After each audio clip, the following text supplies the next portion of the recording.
Pemenang dari Diploma Excellence Season 14 ini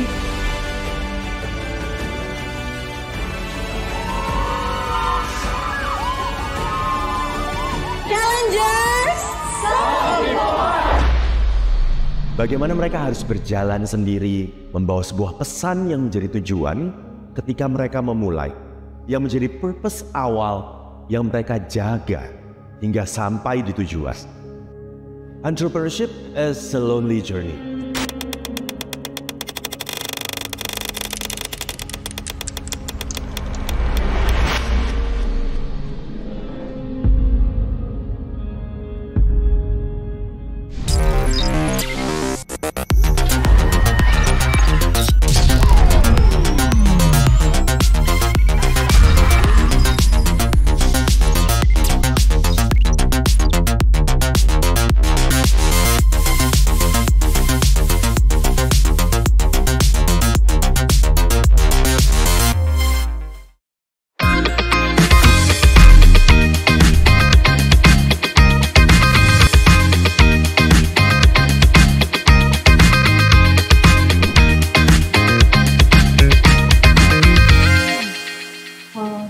Selamat pagi teman-teman semuanya, selamat hari Sabtu Sobat MI. Kembali lagi bersama saya Bila dalam Marketplace Goes to Campus episode ke-126. Dan hari ini saya akan menemani Sobat MI selama 90 menit ke depan. Dan seperti biasa, Marketplace Goes to Campus akan memberikan inspirasi serta sudut pandang creativity, innovation, entrepreneurship, dan leadership yang telah atau akan dilaksanakan oleh lembaga pendidikan tinggi di Indonesia. Terlebih dahulu, saya akan menyapa Mas Ferdi Herdi Hartanto selaku Chief Executive of Surabaya M Corp Branch. Halo Mas Ferdi. Ya, halo, selamat pagi. Ya, selamat pagi, Bila. Baik. Iya, Mas. Cuacanya di sana bagus, Mas, hari ini? Ya, panas saja. Baru selesai main bola. Oke, Mas Ferdi. Mungkin nanti kita akan berbincang-bincang di segmen selanjutnya ya, Mas? Ya. Iya. Oke, lalu saya juga akan menyapa terlebih dahulu 3 narasumber yang sudah hadir bersama kita pada hari ini. Pak Timothy Andrianus Filemon, STMAB selaku Manajer Pengelolaan Inovasi dan Kewirausahaan Universitas Katolik Parahyangan. Pak Timothy hadir hari ini? Halo Pak Timothy. Ya, hadir Mbak. Hadir, iya Bapak sehat ya Pak? Ya, sehat. Iya sehat, oke Bapak mungkin nanti kita akan diskusi ya Pak di segmen selanjutnya. Mohon menunggu ya Pak. Oke, selanjutnya ada Profesor Dr. Andes Haji Junaidi MPD, PhD selaku Rektor Universitas Islam Malang. kepada Prof. Junaidi, apakah sudah hadir? Oke, mungkin kita lanjut dulu kepada Bapak Muhammad Fikri STP MBA selaku CEO Rumah Ice Cream Indonesia dan alumni DSC 2022. Mas Fikri?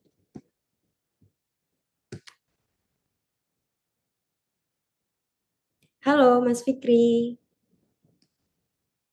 Oke, mungkin masih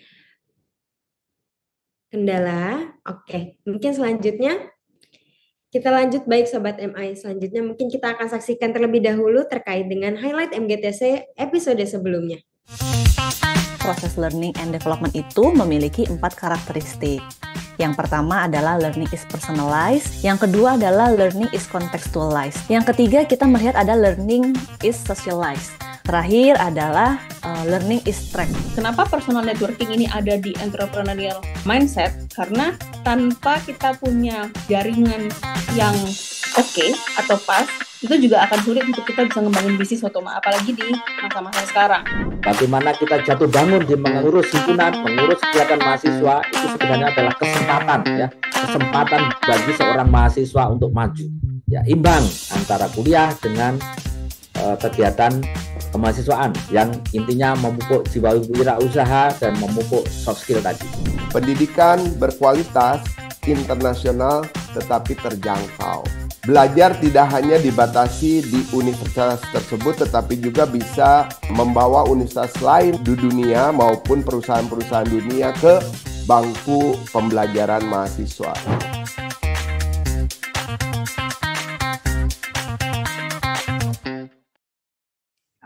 Oke, untuk MGTC episode sebelumnya mungkin dapat memberikan banyak manfaat dan insight bagi kita semua ya teman-teman. Dan sebelum kita berbincang dengan para narasumber hari ini, Mas Ferdi akan memaparkan materi mengenai entrepreneurial marketing for campus development dan akan berbagi informasi insightful kepada kita semua. Mungkin kepada Mas Ferdi, saya persilahkan. Ya, baik. Selamat pagi Bapak Ibu sekalian. Selamat pagi rekan-rekan MGTC yang hadir pada hari ini ya. Jadi sebelum masuk ke sesi pembicara baik dari DSC maupun dari pihak kampus gitu ya, saya akan terlebih dulu menjelaskan terkait dengan yang namanya entrepreneurship ya. Ada beberapa hal yang mungkin nanti kita bisa sampaikan terkait dengan apa yang dimaksud dengan entrepreneurship gitu ya. Bentar. Oke. Jadi kalau kita bicara tentang suatu bisnis ya Bapak Ibu sekalian ya, jadi kita pasti bicara tentang bagaimana sekarang ini di era di era VUCA gitu ya, itu kita bilang bahwa setiap organisasi baik itu institusi, korporasi, kampus, itu selalu kita bicara tentang bagaimana mencari ide-ide baru ya, bagaimana mencari satu inovasi-inovasi baru yang kita bilang bahwa ini bisa menjawab apa yang menjadi kebutuhan bagi pasar gitu ya. Maka dalam satu buku kami ini ada yang namanya konsep yang namanya entrepreneurial gitu ya. Bahwa konsep entrepreneurial ini sebetulnya membawa pola pikir bahwa kita berpikir untuk entrepreneurship gitu ya. Nah, maka kita kalau dalam konteks kali ini kita bicara tentang bagaimana entrepreneurial marketing for campus development gitu kan. Karena dalam satu pengembangan bisnis, institusi, dan korporasi ini kita selalu bicara tentang entrepreneurial. Dan dalam pengembangan entrepreneurial ini kadang-kadang satu pihak ini tidak bisa melakukan sendiri. Kadang-kadang kita berpikir bagaimana melakukan kolaborasi gitu ya antar pihak yang lain dengan satu pihak dengan pihak yang lain, Bapak Ibu sekalian. Saya next dulu. Nah, kita selalu bicara tentang why, what, how ya Bapak Ibu. Jadi mengapa sih entrepreneurial itu penting gitu, dan apa yang dimaksud dengan entrepreneurial marketing, dan bagaimana antar pihak itu bisa saling berkolaborasi untuk mewujudkan entrepreneurial marketing dalam rangka menjawab dari kebutuhan pasar gitu ya, kira-kira seperti itu. Nah, kita lihat bahwa apa sih yang dihadapi sekarang, jadi facing today's key challenge, apa sih yang dihadapi gitu kan.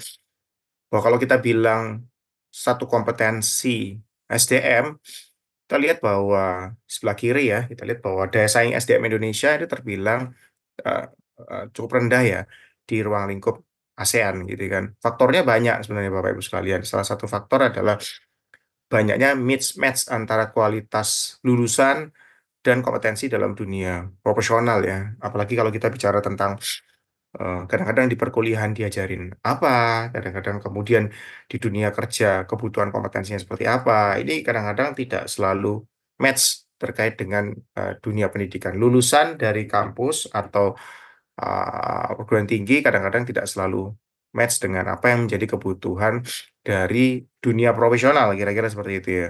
Maka kalau kita lihat Bapak Ibu sekalian, ini di sini ada yang namanya daya saing Indonesia di negara ASEAN gitu kan. Berada di urutan keempat gitu kan ya. Kita lihat dari skala 1 sampai dengan 100 ya, kita lihat ya bahwa masih kalah nih sama beberapa negara lain kita lihat ya. Maka dari itu sebenarnya menjadi PR juga bagi satu institusi pendidikan, baik itu perguruan tinggi, baik itu yang namanya mungkin apa eh institusi lain gitu kan, seperti Makples gitu, atau lembaga lain yang kira-kira berwenang atau berkompeten untuk meningkatkan kompetensi pendidikan, ini kita lihat bagaimana mereka dapat saling berkolaborasi gitu ya. Bahwa apa sih yang kita tuju, bahwa sebetulnya pemahaman teori akademik ya. Kalau kita dulu di kampus ya, mungkin zaman saya gitu ya, itu selalu diajari tentang teori akademik gitu kan ya. Bagaimana kita selalu bicara tentang harus lulus, nilainya paling bagus gitu kan, IPK-nya paling tinggi gitu ya. Apalagi kalau zaman SMA, SMP gitu ya. SD gitu ya, zaman dulu. Mungkin kalau kita bicara flashback ke belakang, kita tarik dari masa kecil gitu ya. Anak SD, anak SMP, SMA gitu kan. Perkuliahan ini selalu ditanya, gimana IPK-nya bagus nggak? Ranking berapa kan selalu ditanya begitu ya. Tapi kadang-kadang itu tidak selalu berkorelasi langsung atau tidak selalu yang namanya berimplikasi langsung terhadap skill atau keterampilan yang dibutuhkan untuk masa depan gitu kan. Kadang-kadang kita diajari itu, nilai matematiknya bagus, nilai IPA-nya bagus, nilai apa IPS-nya bagus, atau dalam kampus dulu ya, kebetulan saya teknik kimia ya. Teknik kimia S1-nya kemudian S2-nya saya ambil manajemen gitu kan ya. Ya diajarin itu di teknik kimia gitu kan ya. Ya diajarin, bagaimana? Kebetulan dulu ambil rekayasa proses gitu kan, apa konsentrasinya. Kita bilang bahwa wah nilainya berapa nih rekayasa proses? Oh nilainya berapa nih kimia organik? Oh nilainya berapa nih kimia anorganik? Nah, tapi kadang-kadang setelah saya bekerja, kadang-kadang keterampilan itu tidak relate langsung gitu kan, meskipun secara knowledge ya. Jadi kalau prinsip learning itu kita bilang kan 10, 20, sama 70 kan gitu ya. Nah, 10%-nya ini selalu dibesar-besarkan Bapak Ibu sekalian dalam pengembangan kompetensi sumber daya manusia gitu ya. Nah, ini kita lihat bahwa 10% orang bicara tentang learning development itu selalu bicara 10%. Teori, knowledge, tahu teorinya. Saya waktu itu tahu teorinya tentang kimia organik itu apa, kimia anorganik itu apa, itu tahu. Tapi ketika masuk bekerja, nah ini kadang-kadang mengalami kendala nih. Bagaimana skill apa yang dibutuhkan ketika kita tahu tentang knowledge-nya? Bagaimana kita mewujudkan atau mengimplementasikan knowledge itu terhadap dalam satu keterampilan kerja, dalam satu skill kerja, kira-kira seperti itu. Maka harusnya dibalancing dengan yang namanya skill gitu kan. Maka prioritasnya harusnya kita bicara bahwa upskilling dan reskilling kan gitu ya. Bahwa dalam satu pengembangan kompetensi manusia kita harus menganut prinsip 10, 20, dan 70 Bapak Ibu sekalian. Maka dari situ harusnya teori ini atau teori akademik ini dihubungi dengan skill, dihubungkan dengan skill implementasi. Nah, gitu kan. Bagaimana skill implementasi ini supaya bisa berkorelasi dengan yang namanya teori akademik gitu kan. Nah, kita lihat bahwa satu pengembangan kompetensi, upskilling, reskilling yang kita lihat cukup menjadi basis ya. Kita bicara tentang cognitive skill gitu kan. Kita bicara tentang engagement skill gitu. Kita bicara tentang working with others, kita bilang seperti itu. Bagaimana cognitive skill nih orang dipicu untuk berbicara, untuk fokus kepada peningkatan dua skill utama yang memang akan menjadi fokus nanti di prioritas upskilling dari skilling global di 2023 sampai 2027. Kita bicara tentang analytical thinking dan creative thinking. Nah, bagaimana satu teori itu yang kita bilang kimia organik, misalkan ya dalam satu ini dihubungkan dengan satu skill yang kita bilang cognitive skill. Maka dalam satu pendidikan kampus itu harus ada yang namanya mungkin praktikum dan segala macam dengan berbagai macam skema mungkin cara mencampur antara zat cair satu dengan yang lain, bagaimana satu case itu untuk memecahkan satu masalah, itu harus ada dalam satu penerapan praktikum. Artinya implementasi satu teori itu harus relate dengan praktikum. Maka 70%-nya, 70-nya adalah terkait dengan experiential learning. Maka 10% itu kan sebenarnya kompeten, formal learning 10%, 20% social learning, 70%-nya itu kita bicara tentang experiential learning. Nah, skill itu kaitannya dengan experiential learning, Bapak Ibu sekalian. Maka cognitive skill di masa depan, bagaimana ketika satu lembaga pendidikan, baik itu mungkin SMP, SMA gitu ya, dan segala macam, ini kita bicara tentang skill kognitif yang harus menjadi fokus. Itu yang pertama. Jadi kita harus mengembangkan analytical thinking dan creative thinking. Ini cerita-cerita punya cerita ya. Anak SD aja, anak TK aja, itu kita sudah bicara, bukan bicara tentang paham tidak paham teorinya gitu ya. Bisa tidak bisa teorinya gitu kan. Tapi bagaimana ketika anak kecil ya, mulai dari kecil ini sudah mulai dididik bagaimana berpikir analytical dan creative thinking. Maka seringkali ketika satu pembelajaran mulai dari kecil, anak TK atau preschool kita bilang seperti itu mulai banyak aktivitas-aktivitas yang dilibatkan. Baik itu melalui aktivitas mungkin pemecahan masalah gitu ya, atau satu aktivitas games yang ringan gitu kan bagi anak preschool gitu kan, atau elementary school gitu kan. Ini mulai diasah dari masa kecil. Kalau dulu zamannya saya waktu kecil tuh anak TK taunya main-main gitu kan ya. Meskipun diajari bahasa Indonesia, matematika, tapi mostly itu setelah pelajaran itu main-main gitu kan. Teori buku diajarkan. Tapi kalau lihat anak saya sekarang sekolah, belajarnya dikit Bapak Ibu. Belajarnya tuh cuman dikit sekali belajarnya ya. Sisanya itu praktek, latihan, 70%-nya tadi. Maka itu sebenarnya mengasah skill untuk berpikir bagaimana mengimplementasikan materi teori terkait dengan analytical thinking dan creative thinking. Itu kita bicara cognitive skill, Bapak Ibu sekalian. Dan yang kedua, selalu ditingkatkan adalah bagaimana, ini yang juga sering menjadi problem, bahwa dalam satu pengembangan future skill baru atau satu metodologi pembelajaran baru, itu pasti kita selalu melibatkan yang namanya sosial. Maka kompetensi kedua yang dibutuhkan adalah kita bicara tentang engagement skill, gitu kan ya. Apa itu engagement skill? Bahwa nanti adalah service orientation, customer service, marketing and media. Kita bagaimana menciptakan satu future skill yang bicara tentang engagement skill. Kita bisa memberikan satu value added lebih melalui service dan customer service orientation, gitu kan ya. Melalui juga marketing dan media. Dan yang ketiga, kalau kita bicara tentang hal itu, Bapak Ibu sekalian, kita selalu bicara tentang yang namanya working with others.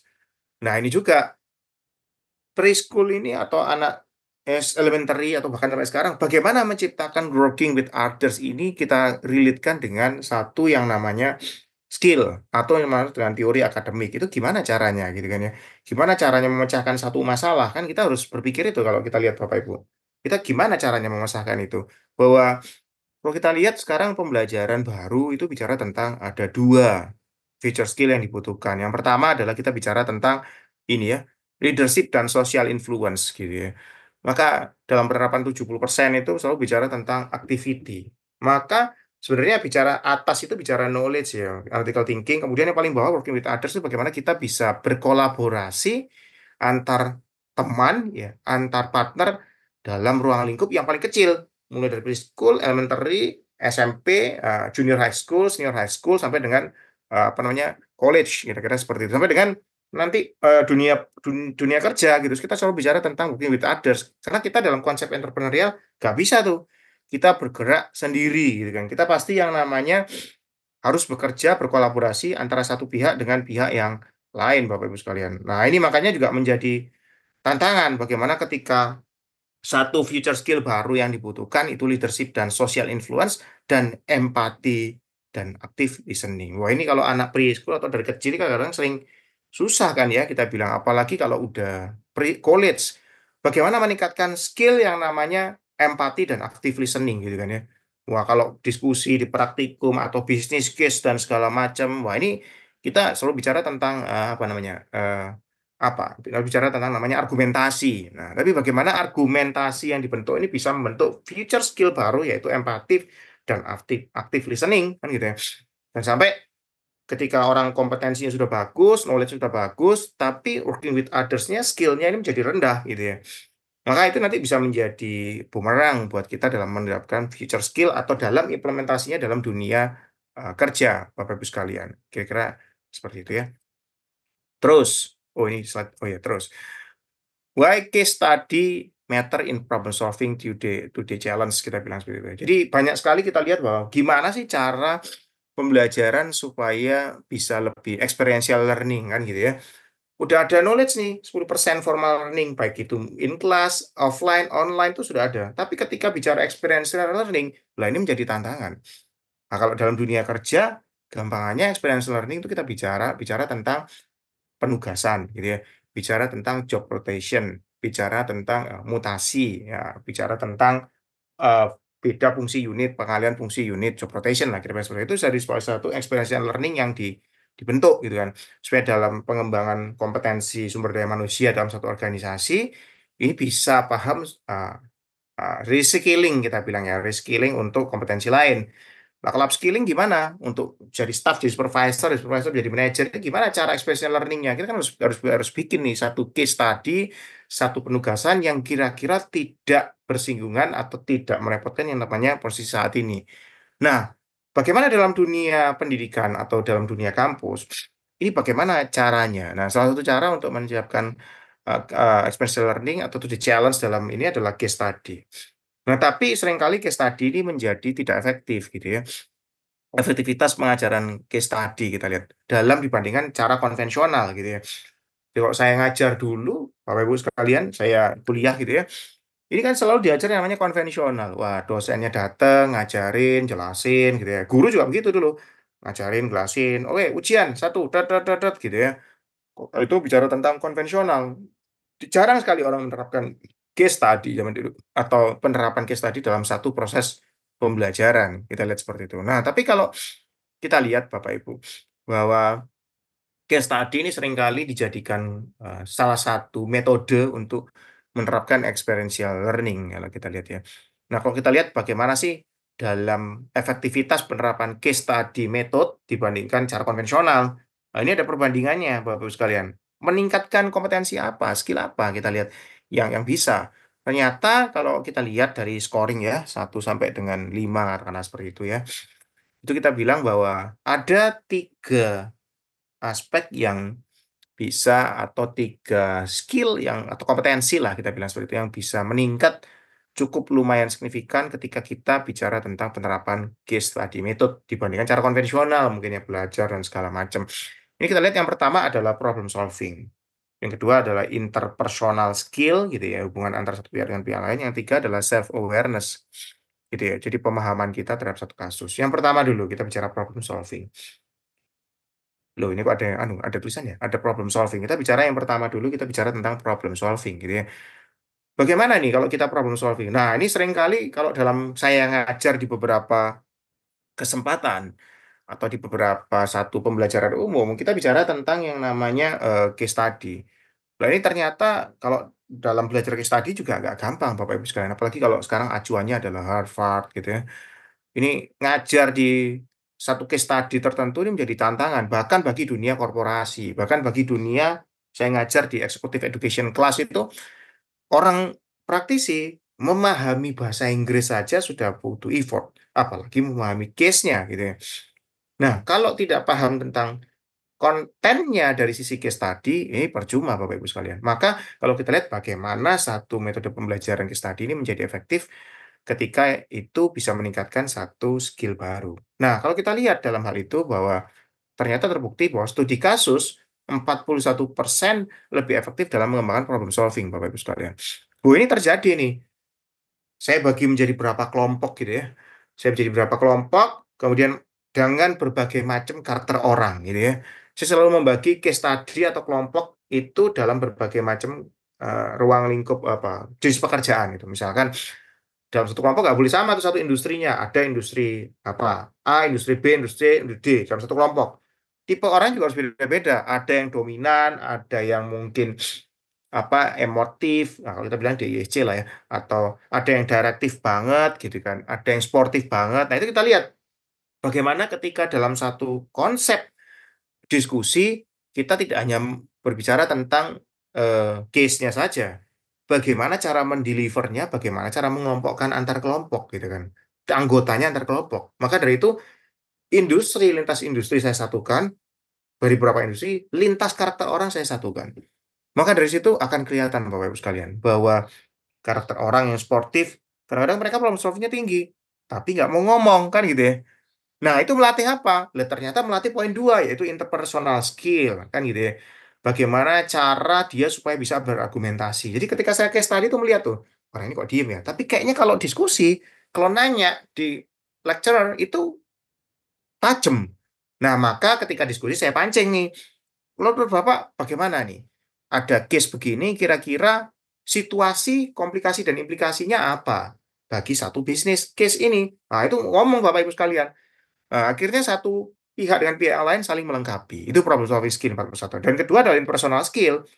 Nggak mungkin kan dalam satu kelompok, lah kalau terlalu sedikit ya habis diskusi. Tapi kalau terlalu banyak, nah ini menjadi tantangan. Maka dari situ kita lihat bahwa interpersonal skill bisa meningkat. Bahkan sampai 50% nih, hampir 50%. Nah, diskusi ternyata orang yang sportif, orang yang pendiam, kadang-kadang juga bisa ikut terpicu untuk atau terpantik untuk berdiskusi dan berargumentasi. Karena di situ ada satu engagement atau curiosity dia untuk menyatakan pendapat. Kan nggak mungkin diem aja ya dalam satu kelompok. Kecuali memang pas ya case-case tertentu mungkin dia sibuk dan segala macam dalam bekerja itu mungkin wajar. Tapi engagement-nya itu akan kelihatan meningkatkan skill, interpersonal skill Bapak Ibu sekalian. Dan yang ketiga adalah kita bicara tentang self-awareness. Nah, self-awareness ini kita lihat bahwa, wah ini self-awareness apa maksudnya nih? Wah, ketika saya berpendapat A, ternyata berpendapat B, wow iya ya, ternyata ada juga perspektif lain. Ternyata saya kurang tahu detail terkait dengan yang namanya teori ini atau penerapan teori ini. Ya, itu meningkatkan self awareness ternyata. Jadi ketika satu diskusi ini 36% lebih efektif dalam pengembangan self awareness. Nah, kira-kira saya kurang lebihnya apa? Dan manfaatnya bagi case study method ini sebenarnya beda-beda, mirip-mirip lah sebenarnya, tidak terlalu beda, tidak terlalu mirip lah kira-kira seperti itu. Untuk mahasiswa, untuk dosen, dan untuk perusahaan. Untuk mahasiswa. Nah, dari awal sudah terbiasa bagaimana berpikir tadi, kognitif, memecahkan masalah dalam dunia nyata. Jadi, ketika orang sudah berkuliah gitu ya, di perkuliahan, ini sudah diajak mikir Bapak Ibu sekalian untuk kalau bisnis case atau misalnya studi case Harvard atau apapun itu di industri A, perusahaan A ada semacam ini. Bagaimana cara memecahkannya? Nah, itu real case itu. Bahkan kalau saya tarik anak saya di preschool itu, di elementary, itu udah diajarin cara pemecahan masalah gitu ya. Jadi pelajarannya kalau ditanya, hari ini belajar apa? Wah, tadi main game ini, itu. Loh, kok main game pelajaran apa? Ini pelajaran matematik, pelajaran matematika. Oh, ternyata diajari cara ngurutin angka, ngurutin apa, dan segala macam. Itu mulai dari bicara pesertanya, mahasiswa. Yang kedua, kita bicara tentang dosen. Nah, dosen ini gimana? Terlibat aktif. Nah, kalau dulu kan mungkin setelah ngasih tugas, zaman saya dulu ya, oke, baik, mahasiswa sekalian, gitu kan, kita bilang, sudah selesai ya, kita sekarang saatnya ujian. Tek, nah, dosennya kan keluar tuh. Set, dosennya keluar, yang jaga adalah petugas yang lain. Sehingga dosennya nggak terlibat kadang-kadang gitu kan ya. Itu yang dulu saya alami beberapa ya, tidak semua gitu. Bahkan di SMP, SMA saya juga begitu gitu. Wah, kok keluar nih? Nah, saat yang jaga petugas yang lain putih-putih, mahasiswanya nyontek-nyontek, dosennya nyontek-nyontek nih, karena lebih nggak killer gitu ya. Nah, kalau case study ini, maka dosennya atau gurunya itu akan menjadi lebih terlibat, engagement-nya lebih kuat, sehingga dapat mengembangkan kompetensi inti bagi praktek bisnisnya dan segala macam. Yang ketiga adalah bagi perusahaan, menarik dan mengembangkan talenta. Nah, kita bisa tahu, maka dalam satu promosi jabatan dan segala macam, pasti ada salah satu rekrutmen itu yang kita bicara, atau dalam rekrutmen aja dari awal ya, itu pasti ada yang namanya belajar case study. Satu alur rekrutmen pasti ada yang namanya case study. Nah, itu kita bicara bagaimana mengembangkan talenta untuk memecahkan kemampuan masalah yang kuat Bapak Ibu sekalian. What? Gimana caranya?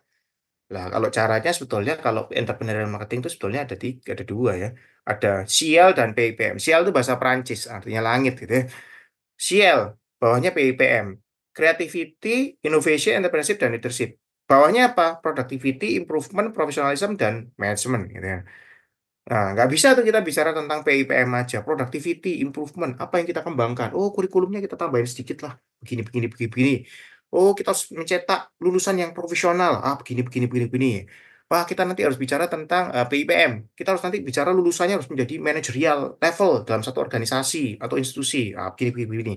Nah, itu bicara tentang pendidikan yang dulu kita bilang. Nah, maka sekarang adalah kita harus berpikir yang namanya SEAL, itu beyond langit kita bilang. Creativity, Innovation, Entrepreneurship, dan Leadership. Bahwa setiap satu metode pembelajaran atau satu kurikulum pembelajaran harus dapat meningkatkan skill ini tadi. Creativity, Innovation, Entrepreneurship, dan Leadership. Gitu kan. Bagaimana satu pembelajaran 70% dapat meningkatkan 4 nilai kompetensi ini ya, kira-kira dalam pengembangan nanti future skill-nya ke depan. Yang tentunya mendukung tadi, kognitif, kemudian engagement sama working with others, kira-kira seperti itu.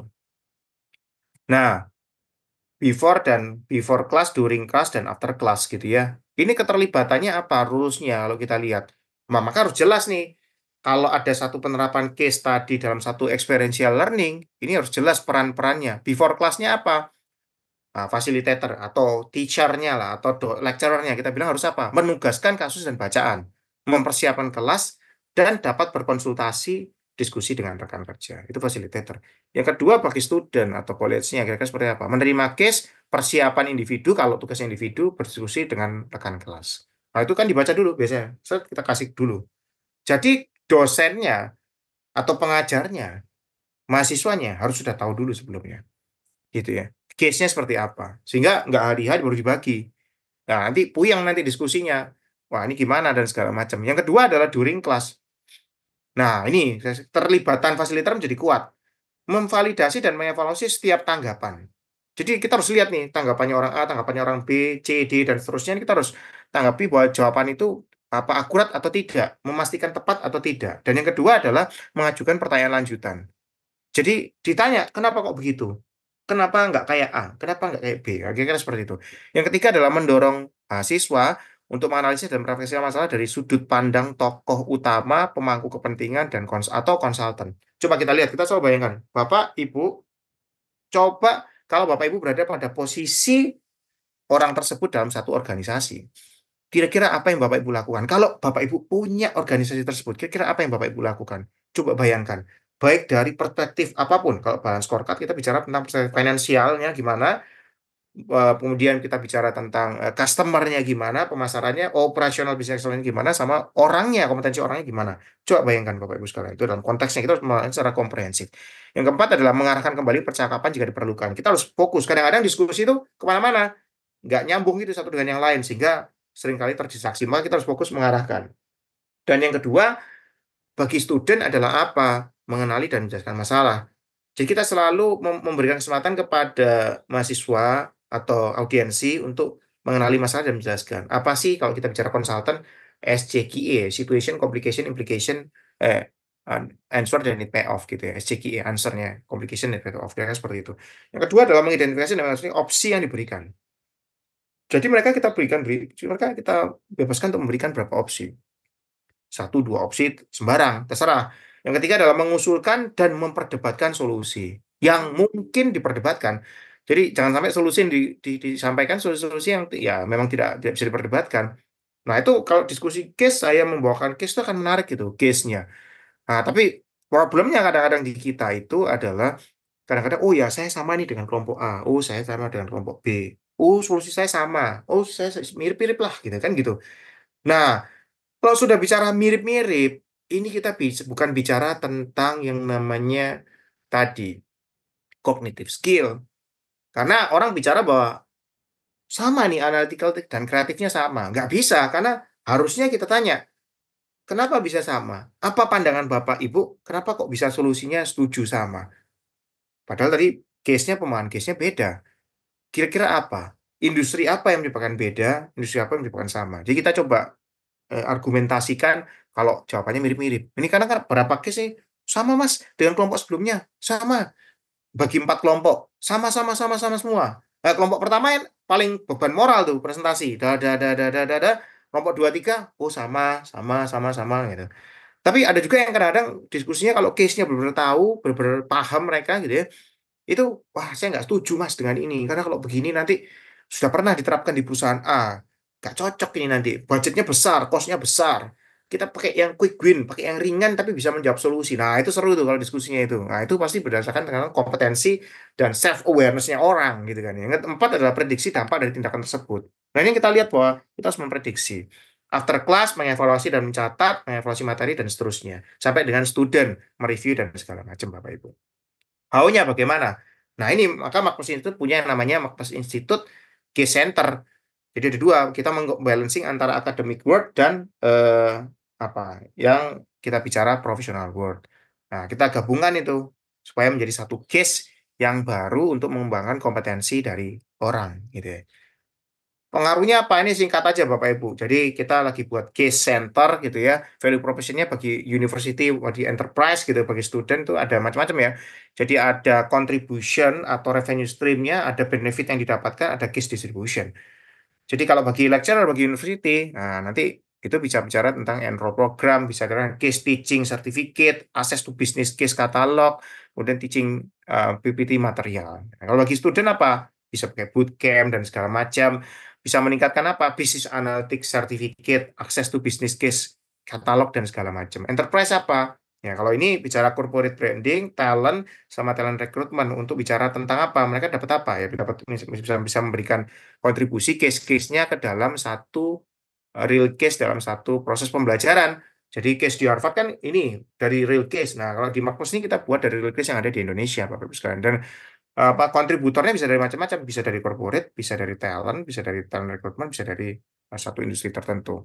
Nah, nanti case-nya ini akan digunakan untuk berbagai macam metode pembelajaran kita, case teaching program, business analytics, case development, in-house case teaching, sampai dengan business case competition. Nah, ini maka dari situ kita lagi mengembangkan nih, bagaimana cara membawakan satu proses business case secara simple gitu ya, secara gampang gitu ya di Indonesia. Jadi diinspirasi dari Harvard Business School gitu kan, dengan teaching pedagogi, ya kira-kira seperti itu. Bagaimana cara membawakan business case secara simple supaya orang paham gitu ya, supaya dalam satu proses business case ini tantangannya adalah orang bisa menginspirasi case ini dalam satu peningkatan kompetensi skill tertentu. Kadang-kadang orang business case cuma sekedar, oh iya iya benar-benar ya, gitu-gitu aja. Tapi tidak meningkatkan satu keterlibatan atau skill tertentu. Nah, yang jadi PR adalah bagaimana dalam satu penerapan case tadi itu bisa meningkatkan skill tadi, bisa meningkatkan engagement skill, bisa meningkatkan cognitive skill, bisa meningkatkan working with other skill dan segala macamnya. Nah, ini harus kita engagement dalam satu proses experiential learning yang simple dan mungkin implementatif dan lebih impactful. Nah, ini kita ada beberapa program yang kita bilang bahwa ini akan dibawakan oleh Magnus itu senior konsultan kita membawakan yang biasa memegang satu industri tertentu, Bapak Ibu sekalian. Dan yang kedua, nah dari situ kita juga punya bagaimana melakukan facilitator certification program. Karena ya nggak mungkin ya kalau kita lihat bahwa aktor utamanya adalah facilitator. Maka dari itu sebenarnya Magnus membantu bagi facilitator, dosen, dan segala macam, kita bisa berpikir bahwa menjadi satu certified facilitator, kira-kira seperti itu, dengan bagaimana memfostering facilitator mindset, powerful teaching method, kemudian topic specialization, sampai dengan facilitator action. Kita bilang seperti itu. Jadi ngajar itu juga nggak sembarangan. Jadi facilitator itu nggak sembarangan. Beda antara facilitator dan motivator, gitu ya. Beda. Maka dari itu motivator ya kita bilang bahwa orang bisa memotivasi nih. Ada sertifikasinya juga motivator. Tapi bagaimana ketika orang menjadi facilitator itu satu kompetensi yang berbeda. Skill yang berbeda dibutuhkan antara motivator, facilitator, dan lecturer. Itu beda. Maka kita bicara tentang facilitator. Bagaimana memfasilitasi dalam satu proses pembelajaran. Bukan lecturer, bukan pengajar. Tapi bagaimana memfasilitasi satu proses pembelajaran. Gimana caranya kita ajarkan di sini. Dan yang terakhir adalah tentunya bisa menjadi, tadi ya, entrepreneurship itu nggak bisa sendiri Bapak Ibu sekalian. Entrepreneurship selalu bicara tentang kolaborasi. Maka dari itu Magnus membuka seluas-luasnya untuk kita bisa berkolaborasi dengan pihak kampus untuk menjadi license partner kami. Kira-kira seperti itu. Jadi ini yang bisa kita kembangkan Bapak Ibu sekalian. Terima kasih, mungkin itu yang bisa kita sampaikan Bapak Ibu. Semoga sedikit mencerahkan. Terima kasih waktunya. Selamat siang. Saya kembali lagi ke Bila. Baik, terima kasih Mas Ferdi atas pemaparan yang sangat menarik dan memberikan insight bagi saya dan rekan-rekan sekalian semua. Oke, mungkin bagi Sobat MI, sebelum kita lanjut ke sesi yang tidak kalah menarik lainnya, saya ingin menginformasikan bahwa Marketplace Institute memiliki program Immersive Case Study.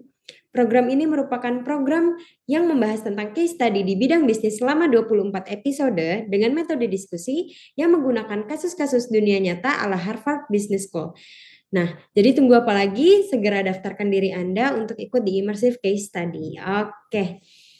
Karena pemaparan dari Mas Ferdi sudah sangat menarik, nah selanjutnya ada pemaparan yang lebih menarik lagi dari Mas Muhammad Fikri STP MBA selaku CEO Rumah Ice Cream Indonesia dan alumni DSC 2022.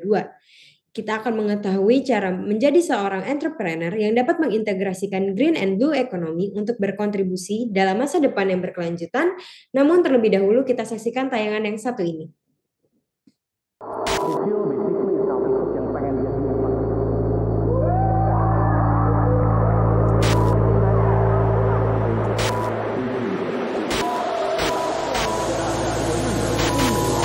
Pemenang dari Diploma Excellence Season 14 ini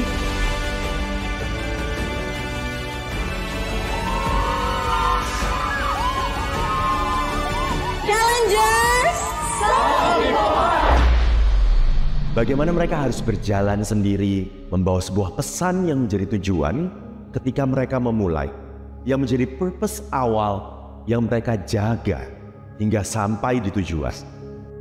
Entrepreneurship is a lonely journey.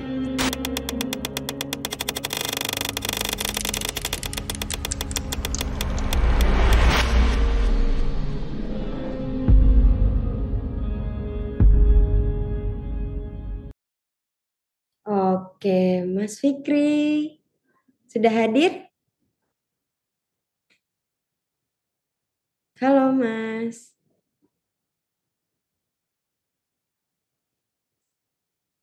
Oke, mungkin sambil menunggu, silahkan teman-teman sudah ada di kolom chat juga terkait dengan business competition yang akan diselenggarakan oleh Diploma Success Challenge Season 15. Oke, ini sudah ada Mas Fikri. Halo Mas Fikri. Halo, suara saya bisa didengar? Ya, bisa Mas. Oke. Oke, Mas. Sehat ya Mas? Alhamdulillah sehat. Alhamdulillah, semoga sehat selalu. Oke, untuk tanpa lama-lama lagi, untuk Mas Fikri saya persilahkan. Oke, perkenalkan, saya Fikri, Pak Muhammad Fikri lengkapnya. Saya sendiri itu adalah founder dari Rumah Ice Cream Indonesia.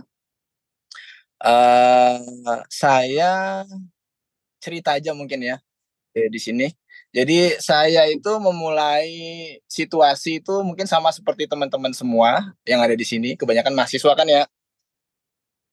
Jadi saya mulainya sama seperti semua mahasiswa, lulus kuliah, kemudian melamar pekerjaan, kemudian dapat bekerja di suatu perusahaan, dan bekerja seperti halnya karyawan biasa bekerja di perusahaan tersebut. Sampai pada satu titik di 2020 kita itu kena COVID. Saya itu basicnya memang dari agriculture technology, jadi bukan dari entrepreneur segala macam, bukan. Jadi basic saya memang agriculture technology, kemudian ada basic ekonomi sedikit gitu ya dari MBA saya. Nah di 2020 itu kita kena COVID. Saya itu kebetulan sangat menyukai es krim lovers lah, bisa dibilang kayak gitu. Jadi di 2020 saya ketemu problem saya adalah saya nggak bisa keluar beli es krim. Kalaupun saya bisa keluar beli es krim, barang yang saya bisa beli itu sangat terbatas karena terganggunya distribusi saat itu. Dan saya menyadari waktu itu orang-orang yang seperti saya itu nggak cuma saya gitu ya, yang suka, orang-orang yang suka sama ice cream, sama produk ice cream itu nggak cuma saya gitu. Dan mungkin ada ribuan atau jutaan orang lain juga yang punya problem yang sama.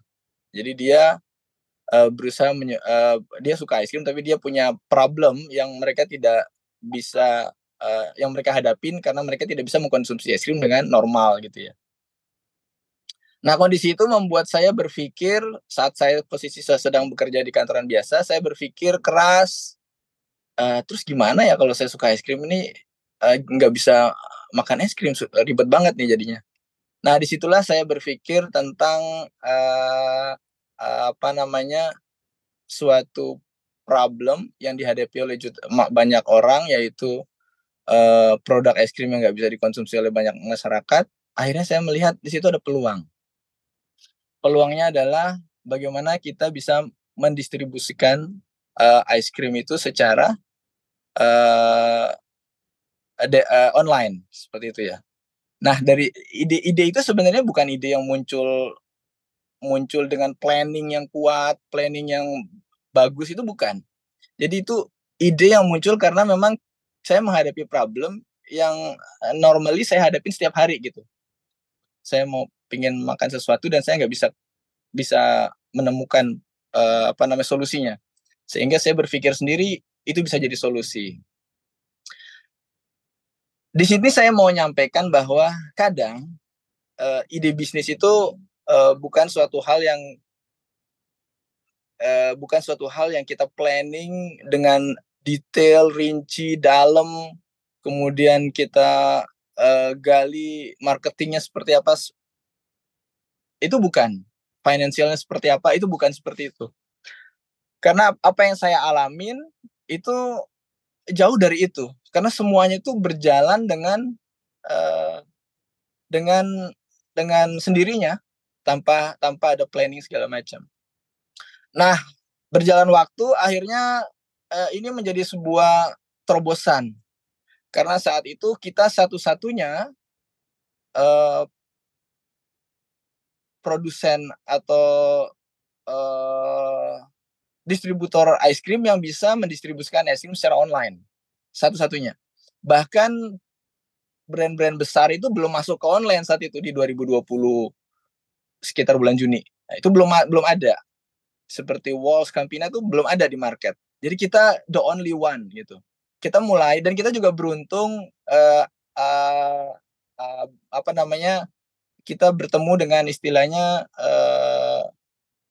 ide-ide baru yang muncul saat itu seperti Tokopedia, Shopee, Blibli, Lazada, segala macam. Nah, jadi kita memanfaatkan teknologi yang ada saat itu karena ada perkembangan inovasi baru di teknologi kan. Jadi berkembanglah secara pesat di 2020 bahkan di 2021. Nah, kemudian di 2022 jalan berkembang lebih bagus lagi sehingga kita bisa join ke Diplomat Success Challenge. Kita melewati fase-fase yang ada di Diplomat Success Challenge saat itu, kemudian sampai pada satu titik kita ada di fase terakhir dan kita bangga di Diplomat Success Challenge terpilih sebagai the most promising business idea di 2022. Di Diplomat Success Challenge sendiri itu kita menemukan banyak sekali partner-partner atau entrepreneur yang punya konsep atau visi yang sama gitu ya. Dan di situ kita banyak bercerita, banyak kolaborasi, dan hampir saya bisa simpulkan bahwa ide-ide bisnis yang masuk ke Diplomat Success Challenge itu sebenarnya ide-ide yang datang dari problem yang dihadapi oleh banyak masyarakat sebenarnya. Dan sebagian besar, walaupun saya tidak menutup kemungkinan ada yang dengan well planned gitu ya. Dan sebagian besar saya melihat mereka memulai itu benar-benar dengan nol. Jadi bukan suatu hal yang harus ada modalnya dulu segala macam, bukan. Tapi benar-benar mereka mulai itu dari nol dan hingga mereka sampai menjadi besar. Bahkan ada yang saya kenal itu ada yang sampai buka cabang di Dubai ya, Uni Emirat Arab seperti Roti Ropi. Di Diplomat Success Challenge juga saya ketemu sama mentor yang luar biasa. Mentor saya kebetulan adalah Coach Tio sama Coach Jupaka. Coach Tio itu adalah founder dari Tuku, Kopi Tuku. Nah, dari cerita Coach Tio ke saya juga seperti itu. Waktu Coach Tio bangun Tuku, itu Coach Tio itu bukan orang yang punya basic finance, bukan orang yang punya basic marketing, bukan, tapi dia memang coffee lovers gitu ya.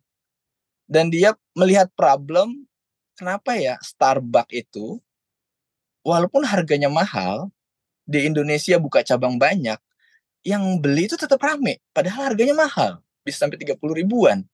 Nah, di situ Coach Tio cerita kalau dia, apakah mungkin kita itu keluar dengan produk di Indonesia, kopi misalnya, dengan harga 18.000 misalnya, dan itu kopi susu misalnya, atau kopi yang unik. Jadi terobosan yang dilakukan Coach Tio itu benar-benar terobosan yang luar biasa yang menyebabkan Tuku itu berkembang besar seperti sekarang ya. Kita lihat Tuku itu mungkin salah satu brand kopi yang paling diminati oleh masyarakat di Jakarta ya, Jabodetabek pada khususnya.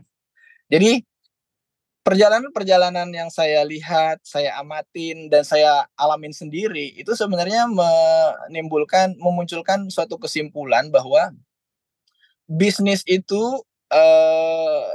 bukan suatu hal yang bisa dikerjakan secara well planned. Justru biasanya kalau well planned itu terlalu banyak pertimbangan biasanya. Jadi pengalaman saya di bisnis itu kunci saya bisa berkembang. Saat ini Rumah Es Krim Indonesia itu sudah punya kurang lebih 14 titik di seluruh Jabodetabek, dan kita merupakan salah satu pemain utama di Tokopedia dan Shopee Marketplace sebagai channel distributor ice cream di Jabodetabek. Nah, perjalanan saya selama kurang lebih 3,5 tahun membawa bisnis ini itu lebih ke keberanian untuk melangkah, keberanian untuk memulai, memulai. Karena saya itu bukan tipikal yang harus punya pertimbangan solusinya dulu baru menjalani. Jadi tipikal, dan saya melihat banyak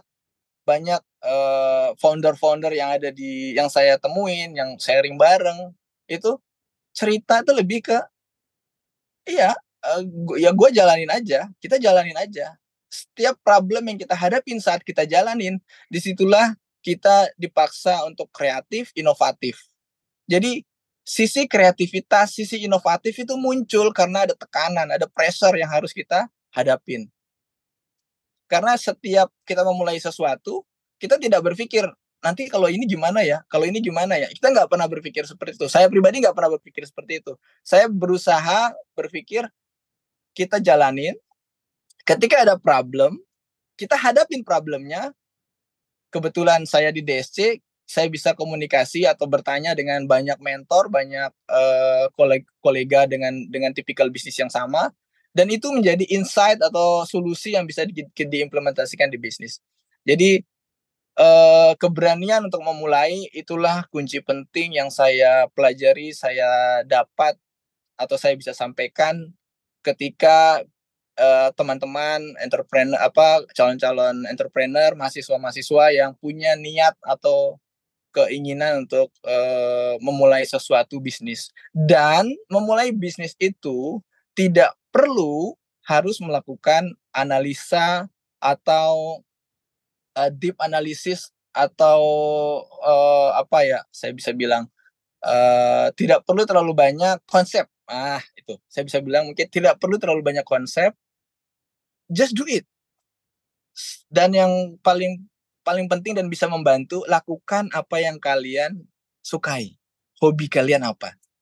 Nah, ketika kalian bisa kalian hobi sesuatu dan kalian melihat ada problem di situ, itu bisa kalian dalamin, kalian cari solusinya, dan itu akan menjadi potensi bisnis yang sangat luar biasa ketika kalian bisa jalanin, bisa menghadapi tantangan-tantangan yang ada di situ, dan membuka kesempatan buat adanya munculnya ide-ide baru. Seperti yang saya alami di Rumah Es Krim, itu juga yang dialami di House misalnya. Kita pernah cerita dengan Coach Gufron misalnya ya, sebagai founder House. Waktu itu juga beliau lulus kuliah, ya kerja normal seperti orang-orang seperti lulusan karyawan lulusan mahasiswa pada umumnya.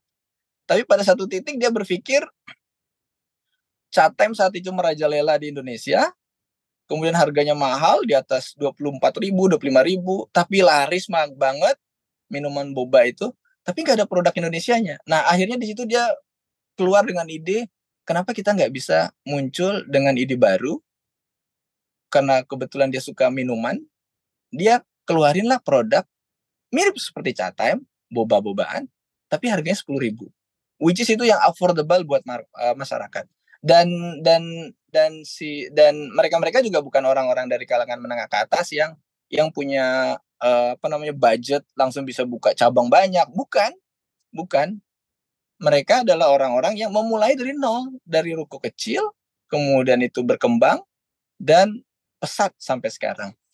Jadi kalau saya bisa bilang, misalnya cerita rumah es krim itu muncul dari suatu kondisi yang bertemu dengan kebutuhan. Kondisinya adalah kondisi COVID di mana orang-orang semua susah, pengangguran di mana-mana. Tapi di situ ada opportunity. Nah, opportunity itu bertemu dengan kebutuhan. Akhirnya muncullah ide inovasi yang kita keluarkan dalam konsep rumah es krim Indonesia. Nah, itu juga yang terjadi di tempat-tempat lain. Seperti misalnya kita cerita, kita banyak ketemu banyak founder-founder di teknologi misalnya. Mereka kebanyakan melihat sesuatu peluang itu karena adanya teknologi baru. Jadi teknologi baru itu benar-benar membuka opportunity untuk banyak orang itu mendapatkan penghasilan tambahan dari luar aktivitas kerjanya, seperti itu.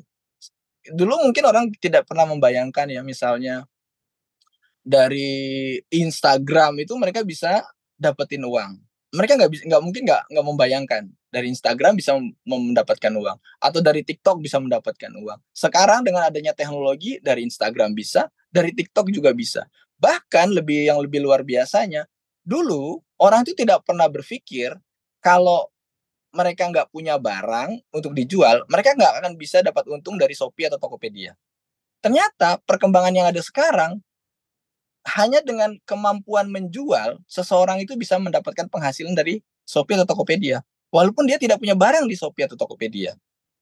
Itu luar biasanya perkembangannya. Jadi adanya perkembangan teknologi juga itu sangat membantu atau sangat membuka peluang-peluang baru yang saat ini mungkin kita belum pernah lihat. Karena perkembangan teknologi itu benar-benar membuka cakrawala baru yang mungkin kita belum pernah lihat sebelum-sebelumnya. Opportunity luar biasa banyak sekali.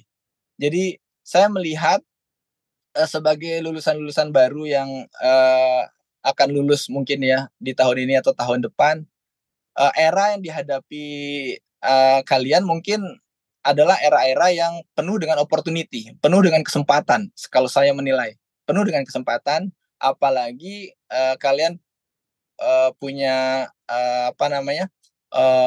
kesempatan atau punya hobi yang bisa kalian tularkan atau kalian dalami lebih dalam, sehingga itu bisa jadi peluang bisnis ke depannya. Intinya sih kalau saya melihat opportunity itu bisa menjadi peluang untuk berkembang, untuk membuka bisnis, dan terkadang bisnis itu tidak bisa datang dengan analisis atau konseptual yang terlalu dalam, karena biasanya konseptual yang terlalu dalam itu bisa menjadi barrier tertinggi yang membuat orang itu banyak pertimbangan untuk memulai. Jadi beranilah melangkah, hadapi tantangan yang ada, dan itu akan mendorong kalian untuk menjadi lebih kreatif dan lebih inovatif. Mungkin itu kali ya yang bisa saya sharing terkait opportunity atau bagaimana sih seorang mahasiswa melihat peluang atau kesempatan yang ada gitu ya. Karena kalau saya cerita, saya pribadi, saya mahasiswa biasa dari agriculture technology, kerja seperti biasa, kemudian lihat peluang, akhirnya memutuskan untuk berhenti dan berbisnis, dan alhamdulillah sekarang berkembang. Begitu juga dengan yang dihadapi oleh misalnya Coach Gufron atau Coach Tio di Tuku dan di House-nya. Itu pengalaman-pengalaman yang pernah atau yang saya bisa sharing di sini mungkin ya. Oke, thank you Mas Fikri. Kalau kata Mas Fikri, keberanian dan just do it aja ya Mas ya, betul ya? Iya. Iya, oke, thank you Mas atas sharing-sharingnya yang sangat menarik. Kepada kita semua dan bagi teman-teman, bisa langsung mengikuti bisnis competition yang akan diselenggarakan oleh Diplomat Success Challenge dengan dana hibah total senilai hingga 2,5 miliar rupiah yang didukung oleh Wismilak Foundation. Link pendaftaran dapat diakses di bit.ly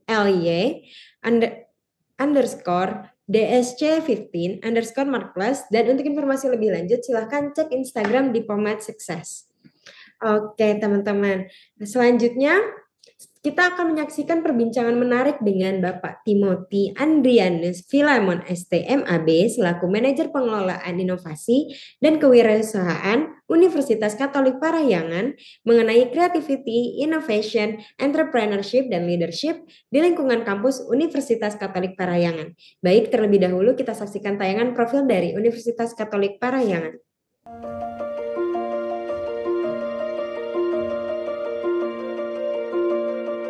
Welcome to Parahyangan Catholic University, where knowledge and experience are sought and great ideas are highly valued.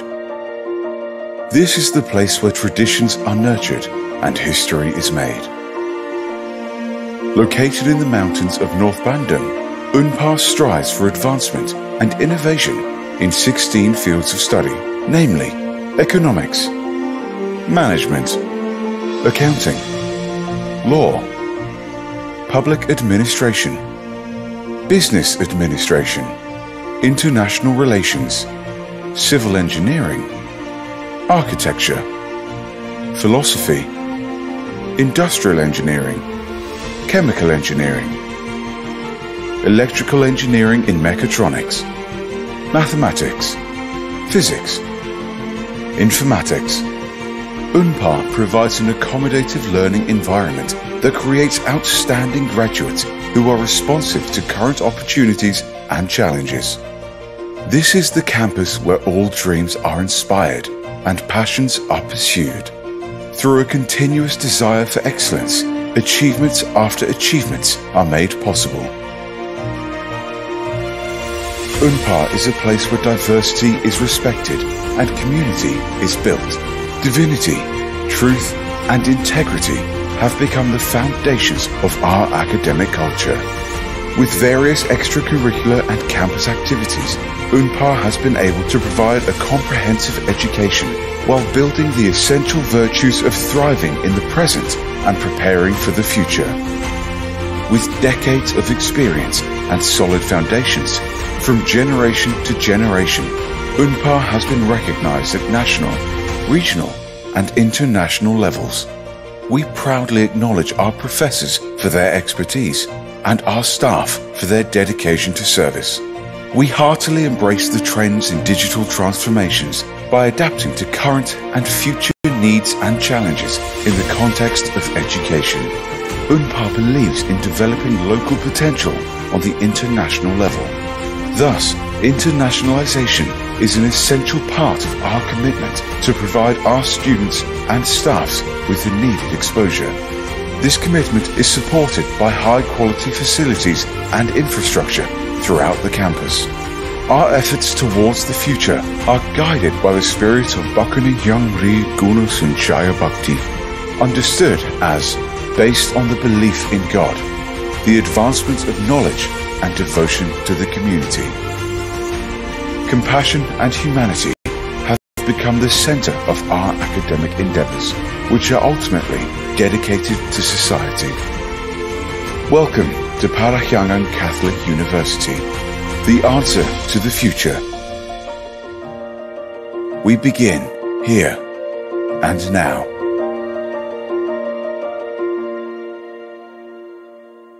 Baik, Sobat MI, mungkin tanpa berlama-lama lagi kita saksikan perbincangan dengan Pak Timothy yang akan mengulas lebih dalam terkait dengan strategi apa saja yang telah dilakukan dan akan dilakukan untuk mewujudkan visi dari Universitas Katolik Parahyangan. Kepada Pak Timothy, saya persilahkan. Ya, terima kasih kesempatannya.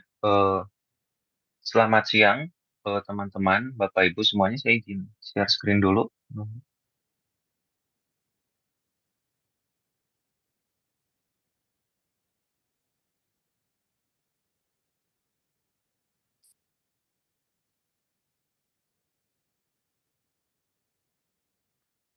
Ya, sebelumnya saya mau menyampaikan salam dulu dari Pak Rektor karena berhalangan hadir, jadi saya gantikan. Beliau sedang ada eh, penugasan lain di luar kota. Oke, saya akan menjelaskan sharing singkat ya tentang bagaimana sih Unpar melakukan strategi-strategi mengenai inovasi dan kewirausahaan ini, baik yang sudah kami jalani selama ini di Unpar dan juga yang terus akan berjalan dan rencana ke depannya. Oke, mungkin yang belum tahu mengenai Unpar, kami adalah Universitas Katolik Parahyangan berada di Bandung. Untuk akreditasinya kami sudah unggul. Kami dari tahun 1955 sampai saat ini ada 9 fakultas dengan 2 fakultas terbaru adalah Fakultas Kedokteran dan juga Fakultas Pendidikan, Ilmu Pendidikan. Kemudian ada 36 program studi, baik dari sarjana terapan, magister, doktor, dan vokasi atau profesi. Dari 36 program studi, 16 diantaranya sudah terakreditasi unggul, dan kami memiliki 26 guru besar. Nah, untuk mendukung ekosistem dari inovasi dan kewirausahaan, kami punya visi juga, punya pandangan ke depan untuk menjadi smart and green campus, yang di dalamnya kita memiliki banyak sistem yang sudah terdigitalisasi, baik untuk para mahasiswa, untuk para dosennya juga, dan juga untuk para calon mahasiswa yang bisa mengakses informasi-informasi tersebut melalui digital. Nah, kita sebut ini dengan SADA, sentralisasi akademik dan desentralisasi, sentralisasi administrasi dan desentralisasi akademik. Nah, saya mau mulai dulu dengan tantangan di dunia pendidikan saat ini. Jadi, secara umum saya akan ada 4 yang kami temui pada saat ini. Yang pertama ada paradigma Bani, tadi sempat disinggung oleh Pak Ferdi mengenai VUCA. Nah, sekarang ada evolusinya dari VUCA, yaitu Bani. Jadi sebenarnya intinya sama tentang ketidakpastian, ketidakjelasan, tetapi pada paradigma Bani ini kita lebih embrace lagi tentang masalah individunya. Jadi lebih dari sisi emosional dan psikologisnya. Makanya di sini ada brittle, anxiety, non-linear, dan incomprehensible. Jadi ya benar-benar situasi yang tidak bisa diprediksi, makanya lingkungan pendidikan tinggi, lingkungan universitas itu harus bisa beradaptasi dengan cepat, dengan cara yang lebih fleksibel, dengan cara yang inovatif, dengan cara yang agile, yang lincah. Kemudian yang kedua juga sudah disampaikan tadi ya, dari presentasinya Pak Ferdi mengenai relevansi kurikulum dengan kebutuhan industri, dan itu juga yang kami sadari dan sudah kami coba lakukan langkah-langkahnya untuk menyelesaikan kesenjangan tersebut. Gitu. Jadi memang perubahan kebutuhan di industri itu sangat cepat gitu. Sedangkan kami di universitas berganti kurikulum itu mungkin cuma 4 tahun sekali. Sedangkan pergantiannya di industri tiap tahun, bahkan tiap bulan, bahkan bisa tiap minggu kebutuhan itu berubah. Nah, makanya perguruan tinggi dituntut untuk agile dari sisi kurikulumnya, dari sisi pengajarannya, pedagoginya, dan juga yang lain-lain. Supaya kita bisa berjalan bersama, bukan kita ketinggalan terus di belakang dari dunia industri. Tapi kita benar-benar bisa jalan bareng-bareng, bahkan harapannya dunia akademis yang di depan dulu baru diikuti oleh industrinya ke depannya. Kemudian pendidikan karakter dan soft skill, saya dengar sharing dari teman-teman di industri bagaimana anak-anak Gen Z itu bekerja dan menerima keluhan-keluhannya dan seolah-olah kayak universitas yang menghasilkan mereka. Gitu. Nah, ini juga menjadi tantangan bagi kami di perguruan tinggi untuk melakukan pendidikan karakter dan juga soft skill. Jadi bukan cuma secara akademik, bukan secara kognitif, tapi juga dalam sisi pendidikan karakter dan juga soft skill. Bagaimana itu juga bisa menjadi eh, kami sebagai universitas bisa berperan juga untuk menciptakan lulusan-lulusan yang punya karakter, punya soft skill di luar hard skill yang udah pasti kami eh, bentuk di dalam proses pembelajaran di universitas. Terus tantangan lain adalah tentang AI. Jadi dulu pada saat saya kuliah belum ada itu ChatGPT, belum ada eh, Copilot, belum ada Gemini, belum ada Perplexity dan lain-lain. Dulu kita nyari literatur masih nyari ke perpus, ya, googling pun belum secanggih itu. Tapi sekarang semua udah tugas-tugas, bahkan paper bisa kita hasilkan dengan tools-tools tersebut gitu, tools-tools AI tersebut. Nah, itu juga menjadi tantangan bagi kami perguruan tinggi, bagi para dosen untuk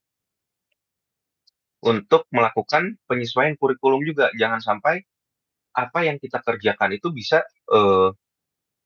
yang kita tugaskan ke mahasiswa, mahasiswa langsung nyuruh AI untuk mengerjakan. Jadi mahasiswanya tidak mendapatkan proses pembelajaran apapun.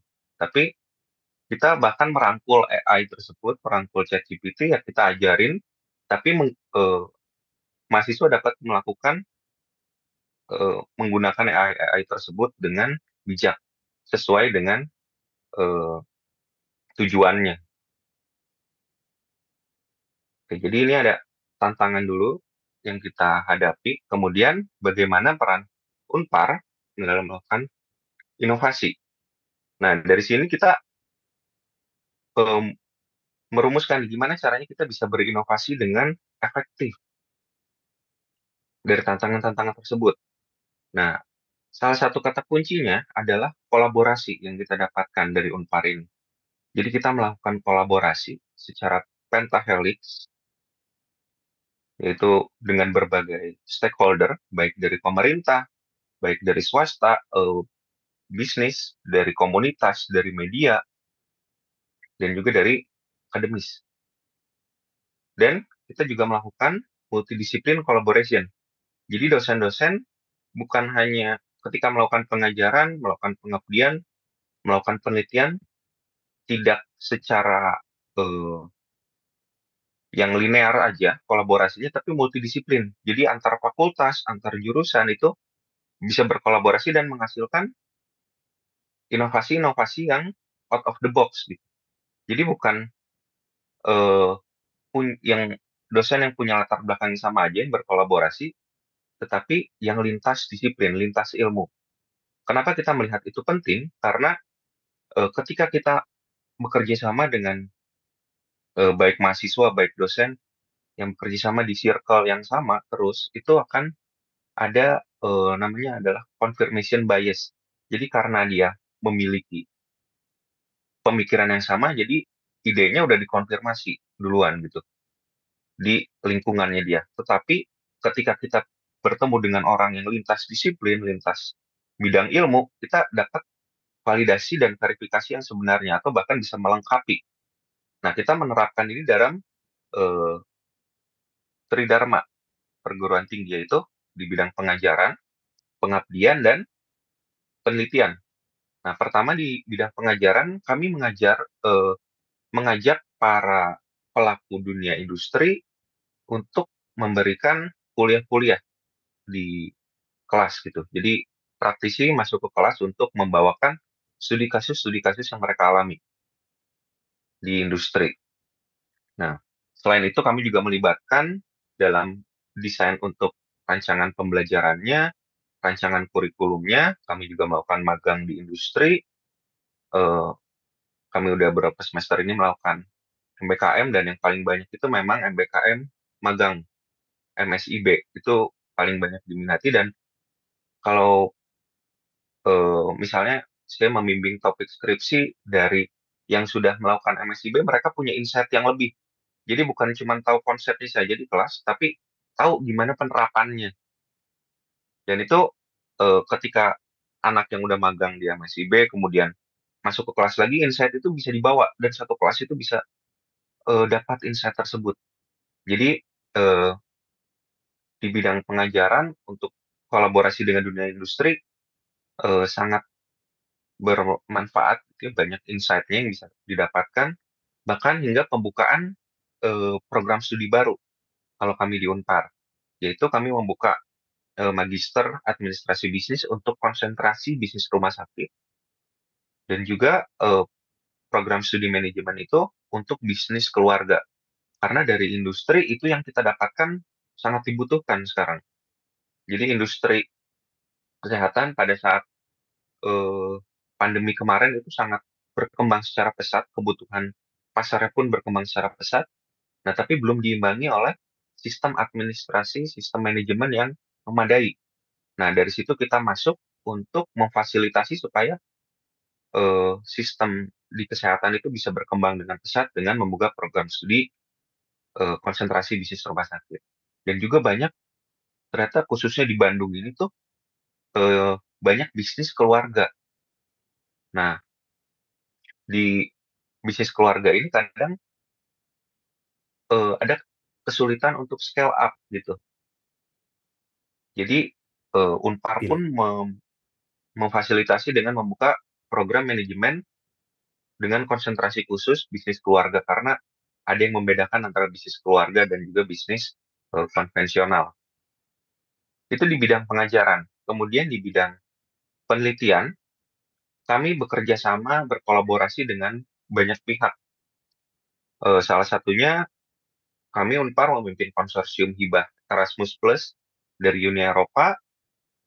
Untuk ini ada program Eco Green, jadi kita melakukan pengembangan kurikulum untuk social enterprise dan social sustainability kampus di Indonesia, berkolaborasi dengan beberapa kampus di Indonesia dan juga beberapa kampus di Uni Eropa. Kemudian kami juga bekerja sama dengan Yayasan Dharma Bakti Astra untuk mendukung UMKM. Setelah itu kami juga mengoptimalkan potensi desa-desa lokal dengan hibah dari PT Astra Internasional, dan juga mewujudkan kota cerdas pangan dengan Milan Urban Food Policy. Jadi kita melakukan beberapa kolaborasi tersebut, ya contohnya di tahun kemarin kita mengadakan G20 itu di U20 di Unpar dengan melibatkan beberapa stakeholder untuk membahas isu sustainability. Oke, kemudian di bidang pengabdian masyarakat, kami mengedepankan nilai budaya dan kearifan lokal. Jadi apa yang kita lakukan bukan hanya hasil pemikiran dari dosen, hasil pemikiran dari mahasiswa, tetapi kita terjun langsung di lapangan dan melihat ada kebutuhan apa di lapangan. Sehingga kita bisa menyelesaikan permasalahan yang ada di masyarakat tersebut. Jadi kita melakukannya bukan hanya asumsi, kayaknya mereka butuh sesuatu, makanya kita melakukan inovasi, kita menciptakan solusi, tapi benar-benar kita memberikan solusi yang menjawab kebutuhan di masyarakat. Oke. Nah, tadi tentang inovasi, sekarang saya akan cerita sedikit juga tentang kewirausahaan di Universitas Katolik Parahyangan. Jadi ini ada dua cerita. Yang pertama, ini ada kelompok mahasiswa hukum, jadi ya bukan yang latar belakangnya bisnis atau manajemen, tapi ini mahasiswa hukum yang melihat bahwa ada permasalahan ketika seseorang melakukan proses hukum, baik di notaris maupun pengacara. Kemudian dia ingin mendigitalisasi sistem dokumentasinya. Kemudian dia melihat ada permasalahan tersebut, sehingga hasilnya menciptakan solusi dengan sebuah aplikasi yang bernama Legal Plus. Nah, saat ini Legal Plus sudah mendapat pendanaan, dia sudah membuka kantor, dan juga sudah bekerja sama dengan beberapa kantor hukum untuk mengimplementasi solusi yang sudah diciptakannya. Kemudian cerita kedua ini adalah namanya Dipsika Savon, dia membuat sabun. Ini sekelompok mahasiswa dari program studi manajemen. Dia membuat sabun yang berbahan dasar alami, natural, jadi nggak pakai bahan kimia, yang eh, bahan-bahannya itu dia mengangkat tradisi-tradisi lokal. Seperti contohnya dia mengangkat tradisi dari Banten. Jadi di Banten itu eh, orang-orangnya mandinya nggak pakai sabun, tapi pakai rumput remason. Dan rumput remason ini yang dibawa dijadikan bahan sebagai sabun pada produk Dipsika Savon ini. Kemudian juga mereka melakukan riset produk ke Bali. Dia mengangkat dari Bali itu bahan apa yang bisa diangkat gitu. Dan mendapatkan di Bali itu kopi dan juga coklat. Nah, kopi dan coklat ini juga dibuat menjadi bahan dari sabun ini. Dan sekarang sudah cukup berkembang, dia melayani banyak hampers, dan biasanya kami di universitas pun melakukan pemesanan ke teman-teman Dipsika ini ketika ada tamu-tamu besar gitu, terutama tamu dari luar negeri. Mereka kan suka yang ada budaya lokalnya, ngangkat budaya lokal, dan mereka sangat senang ketika diberikan sabun ini dengan cerita budaya di balik. Nah, dalam menciptakan dua contoh cerita mahasiswa itu adalah dua contoh sukses. Nah, tapi tidak sesimpel itu. Kalau kita lihat, itu mereka semua berproses. Kita di Unpar punya ekosistem kewirausahaan. Nah, jadi ada dari berbagai pihak. Jadi pertama biasanya kalau saya lihat di mahasiswa, polanya itu mereka ikut mata kuliah. Jadi kami punya mata kuliah pilihan kewirausahaan yang bisa diikuti oleh seluruh program studi.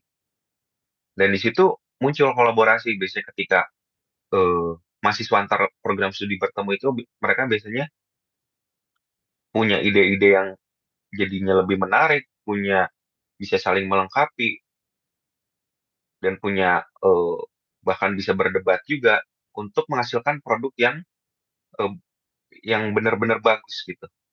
Nah, kemudian kalau di internal biasanya ada kompetisi wirausaha yang diselenggarakan oleh biasanya itu himpunan mahasiswa dan juga BEM dan juga program studi. Jadi biasanya dari mata kuliah kemudian dia punya ide, mereka ikut kompetisi tersebut. Nah, setelah ikut, biasanya pemenangnya kami ada Parahyangan Inkubator itu menginkubasi bisnis mereka. Nah, sampai saat ini Parahyangan Inkubator sendiri punya 41 tenan dan kita sudah berjalan selama 6 batch dari tahun 2020. Kemudian kami juga ada pendampingan UMKM, kemudian dari LPPM, Lembaga Penelitian dan Pengabdian Masyarakat, kita punya Center of Excellence SMED, jadi pusat studi untuk pengembangan UMKM, yang kita juga berkolaborasi bareng-bareng. Nah, untuk dari eksternal, kita berkolaborasi juga dengan government, dengan pemerintah.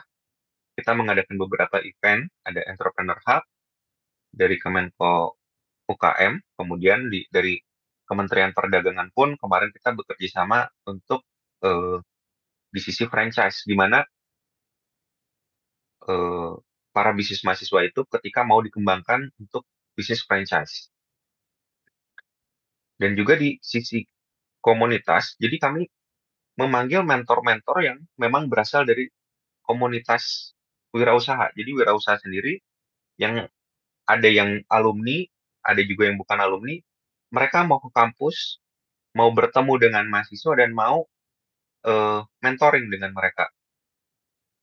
Dan biasanya mentor-mentor ini yang punya bidang yang sama dengan mentinya di sini di Parahyangan Inkubator.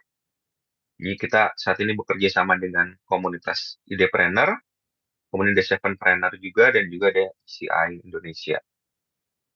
Selain itu, kami juga mengikuti beberapa kompetisi eksternal dan juga sempat meraih juara untuk kompetisi eksternal di bidang bisnis ini, di bidang wirausaha. Salah satunya ada di PMI Expo di tahun kemarin dan juga di KBMK.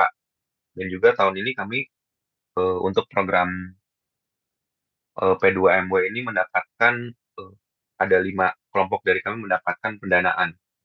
Nah, jadi program di Parang Inkubator sendiri biasanya kami seleksi dulu kelompok-kelompok mahasiswa yang punya bisnis tersebut, kemudian bisnisnya kita minta pitching, mereka dari pitching tersebut akan diseleksi mana yang bisa lolos dan yang mau punya komitmen untuk diinkubasi dan ide bisnisnya sudah matang. Jadi untuk di para inkubator kita ada beberapa skema, ada pre-tenan, kemudian ada tenan, dan juga ada tenan tumbuh, dan juga ada skema untuk MBKM kewirausahaan. Nah, jadi setelah lolos, nanti mereka akan mengikuti salah satu dari 4 skema tersebut. Nah, di prosesnya nanti ada mentoring, kemudian ada sesi workshop, sesi coaching, kemudian juga nanti ada pitching juga, dan kami dari universitas menyediakan seed funding untuk para bisnis yang potensial. Kemudian kami juga menyediakan pinjaman 0% untuk para tenan di para inkubator ini untuk mengembangkan bisnisnya. Jadi seperti itu ekosistem kewirausahaan di Unpar. Jadi bukan suatu hal yang mudah sebenarnya ketika sambil berkuliah, tetapi juga dengan banyaknya tugas, dengan banyaknya kegiatan organisasi, kepanitiaan, masih bisa mengembangkan bisnis, tapi kita memang mempersiapkan ekosistemnya, mempersiapkan pihak-pihaknya, mempersiapkan stakeholder-nya untuk bisa berkolaborasi dan sama-sama untuk memajukan wirausaha di Unpar ini. Nah, yang terakhir, gimana sih peran Unpar dalam menyongsong Indonesia Emas 2045? Nah, kami di Unpar punya 3 bidang unggulan di bidang penelitian dan pengabdian masyarakat. Jadi, semua penelitian, semua pengabdian dosen dan mahasiswa itu dilakukan, diarahkan ke 3 hal ini. Ada sustainable food system, ada well-being, ada juga teknologi dan inovasi berkelanjutan.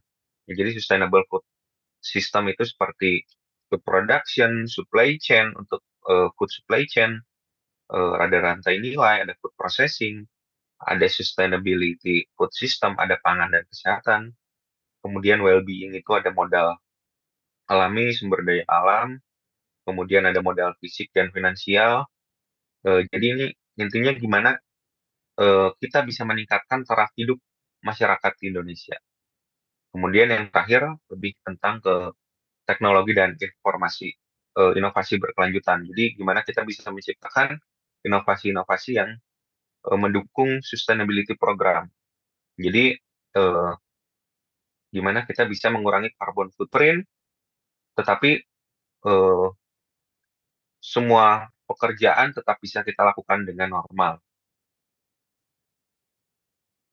Nah, 3 hal ini itu kita lakukan dalam rangka mendukung juga 4 pilar pembangunan Indonesia di tahun 2045, yaitu ada pembangunan manusia dan penguasaan iptek, kemudian ada pembangunan ekonomi yang berkelanjutan, kemudian ada pemerataan pembangunan, dan yang keempat adalah pemantapan ketahanan nasional dan tata kelola pemerintahan. Jadi biasanya kita lakukan penelitian, lakukan pengabdian yang ujung-ujungnya kita berikan lagi pada masyarakat, baik dalam bentuk inovasi, dalam bentuk paten yang bisa digunakan oleh masyarakat luas, baik itu tata naskah kebijakan yang bisa dipergunakan oleh pemerintah, maupun inovasi-inovasi praktis yang bisa langsung diimplementasi oleh masyarakat. Oke, sekian mungkin presentasi atau sharing session dari Unpar. Jadi semua yang kami lakukan di Unpar itu sesuai dengan sesanti dari Unpar, dari kami, yaitu Baku Ninghyang Mriguna Sancaya Bakti, atau yang diartikan dalam bahasa Indonesia adalah berdasarkan ketuhanan menuntut ilmu untuk dibaktikan pada masyarakat. Terima kasih Bapak Ibu, teman-teman semuanya. Sekian dari saya. Oke, terima kasih Pak Timothy atas pemaparannya. Oke, mungkin tadi saya tertarik terkait dengan parahyangan inkubatornya ya Bapak ya. Itu berarti memberikan peran aktif bagi mahasiswa juga terkait dengan kewirausahaan di lingkungan kampus. Oke, Bapak terima kasih ya Bapak terkait dengan materi-materi yang sangat insightful. Baik, selanjutnya kita akan menyaksikan perbincangan menarik dengan Profesor Dr. Andes Haji Junaidi MPD, PhD selaku Rektor Universitas Islam Malang mengenai creativity, innovation, entrepreneurship, dan leadership di lingkungan kampus Universitas Islam Malang. Baik, terlebih dahulu kita saksikan tayangan profil dari Universitas Islam Malang. Setiap individu mengharapkan perubahan untuk mencapai masa depan yang lebih baik. Transformasi yang menginspirasi menjadi pondasi utamanya. Universitas Islam Malang, kampus unggul mencetak generasi entrepreneur muda berkualitas global melalui implementasi kurikulum merdeka, kampus Islami dan terbuka bagi semua umat beragama. Unisma Malang sebagai kampus pendidikan Islam maju dan modern mencetak generasi entrepreneur muda, kreatif, inovatif, unggul, berdaya saing global menuju world class university. Di sini, karakter dibentuk dan kepemimpinan diasah melalui kerjasama baik di tingkat nasional maupun internasional. Mahasiswa Universitas Islam Malang telah meraih berbagai prestasi gemilang. Universitas Islam Malang Terbang melesat menuju universitas berkelas internasional. Baik, Sobat MI, tanpa berlama-lama lagi kita saksikan perbincangan dengan Prof. Junaidi yang akan mengulas lebih dalam terkait dengan strategi apa saja yang telah dan akan dilakukan untuk mewujudkan visi dari Universitas Islam Malang. Kepada Profesor Junaidi, saya persilahkan. Oke, terima kasih. Assalamualaikum warahmatullahi wabarakatuh. Selamat siang, salam sejahtera untuk kita semua. Saya Junaidi sebagai rektor di Universitas Islam Malang yang baru menjabat selama 3 minggu ini, 4 minggu, sehingga masih baru. Terima kasih saya diberi kesempatan untuk berbagi pengalaman, berbagi pemikiran terkait dengan pengembangan entrepreneurial skills, terutama pada mahasiswa dan apa yang sudah dilaksanakan oleh perguruan tinggi, terutama di kami Universitas Islam Malang. Perlu kami sampaikan bahwa Universitas Islam Malang adalah sebuah perguruan tinggi yang ada di bawah naungan pengurus besar Nahdlatul Ulama. Di dalam ada kelembagaannya namanya LPTNU, Lembaga Pendidikan Tinggi Nahdlatul Ulama. Dan alhamdulillah dalam perjalanannya kami terlahir di tahun 1981 dan kita sekarang sudah memasuki usia 43 tahun. Nah, dalam pengembangannya Unisma itu yayasan sudah menata sedemikian rupa mulai tahun 2011 itu untuk pengembangan ke depan. Ada beberapa milestones yang pentahapannya dalam bentuk stepstones gitu, mulai dari sebagai kita menata secara internal untuk menjadi good governance university dengan good governance itu di tahun 2011 hingga 2015, kemudian 2015 sebagai learning university sehingga kita berfokus pada pengembangan kualitas pembelajaran. Setelah pembelajaran kemudian ke dunia research, kita tekankan sebagai research university di tahun 2019, 2023, dan kita sekarang ini ada dalam stepstone sebagai entrepreneurial university mulai tahun 2023 hingga 2027 nanti, dan kita berharap pada tahun 2027 nanti kita sudah bisa mengembangkan sebagai world class university. Nah, fokus kita terutama pada sekarang ini di Entrepreneurial University, sehingga kita berusaha untuk menciptakan lingkungan kampus mulai dari sisi akademiknya, kurikulumnya, segala macam, segala faktor-faktor fasilitas pendukungnya untuk membentuk sebuah entrepreneurial university. Nah, kami dalam konteks itu kami berangkatnya dari pemahaman tentang what is entrepreneurial university. Itu yang kami pahami terlebih dahulu, yaitu bahwa an entrepreneurial university adalah a university which specializes in the productions of new knowledge and its capitalizations. Barangkali ini yang perlu saya garis bawahi, yaitu bahwa sebuah entrepreneurial university itu adalah perguruan tinggi yang memfokuskan pada penciptaan new knowledge dan kapitalisasinya dan komersialisasinya. Nah, gitu.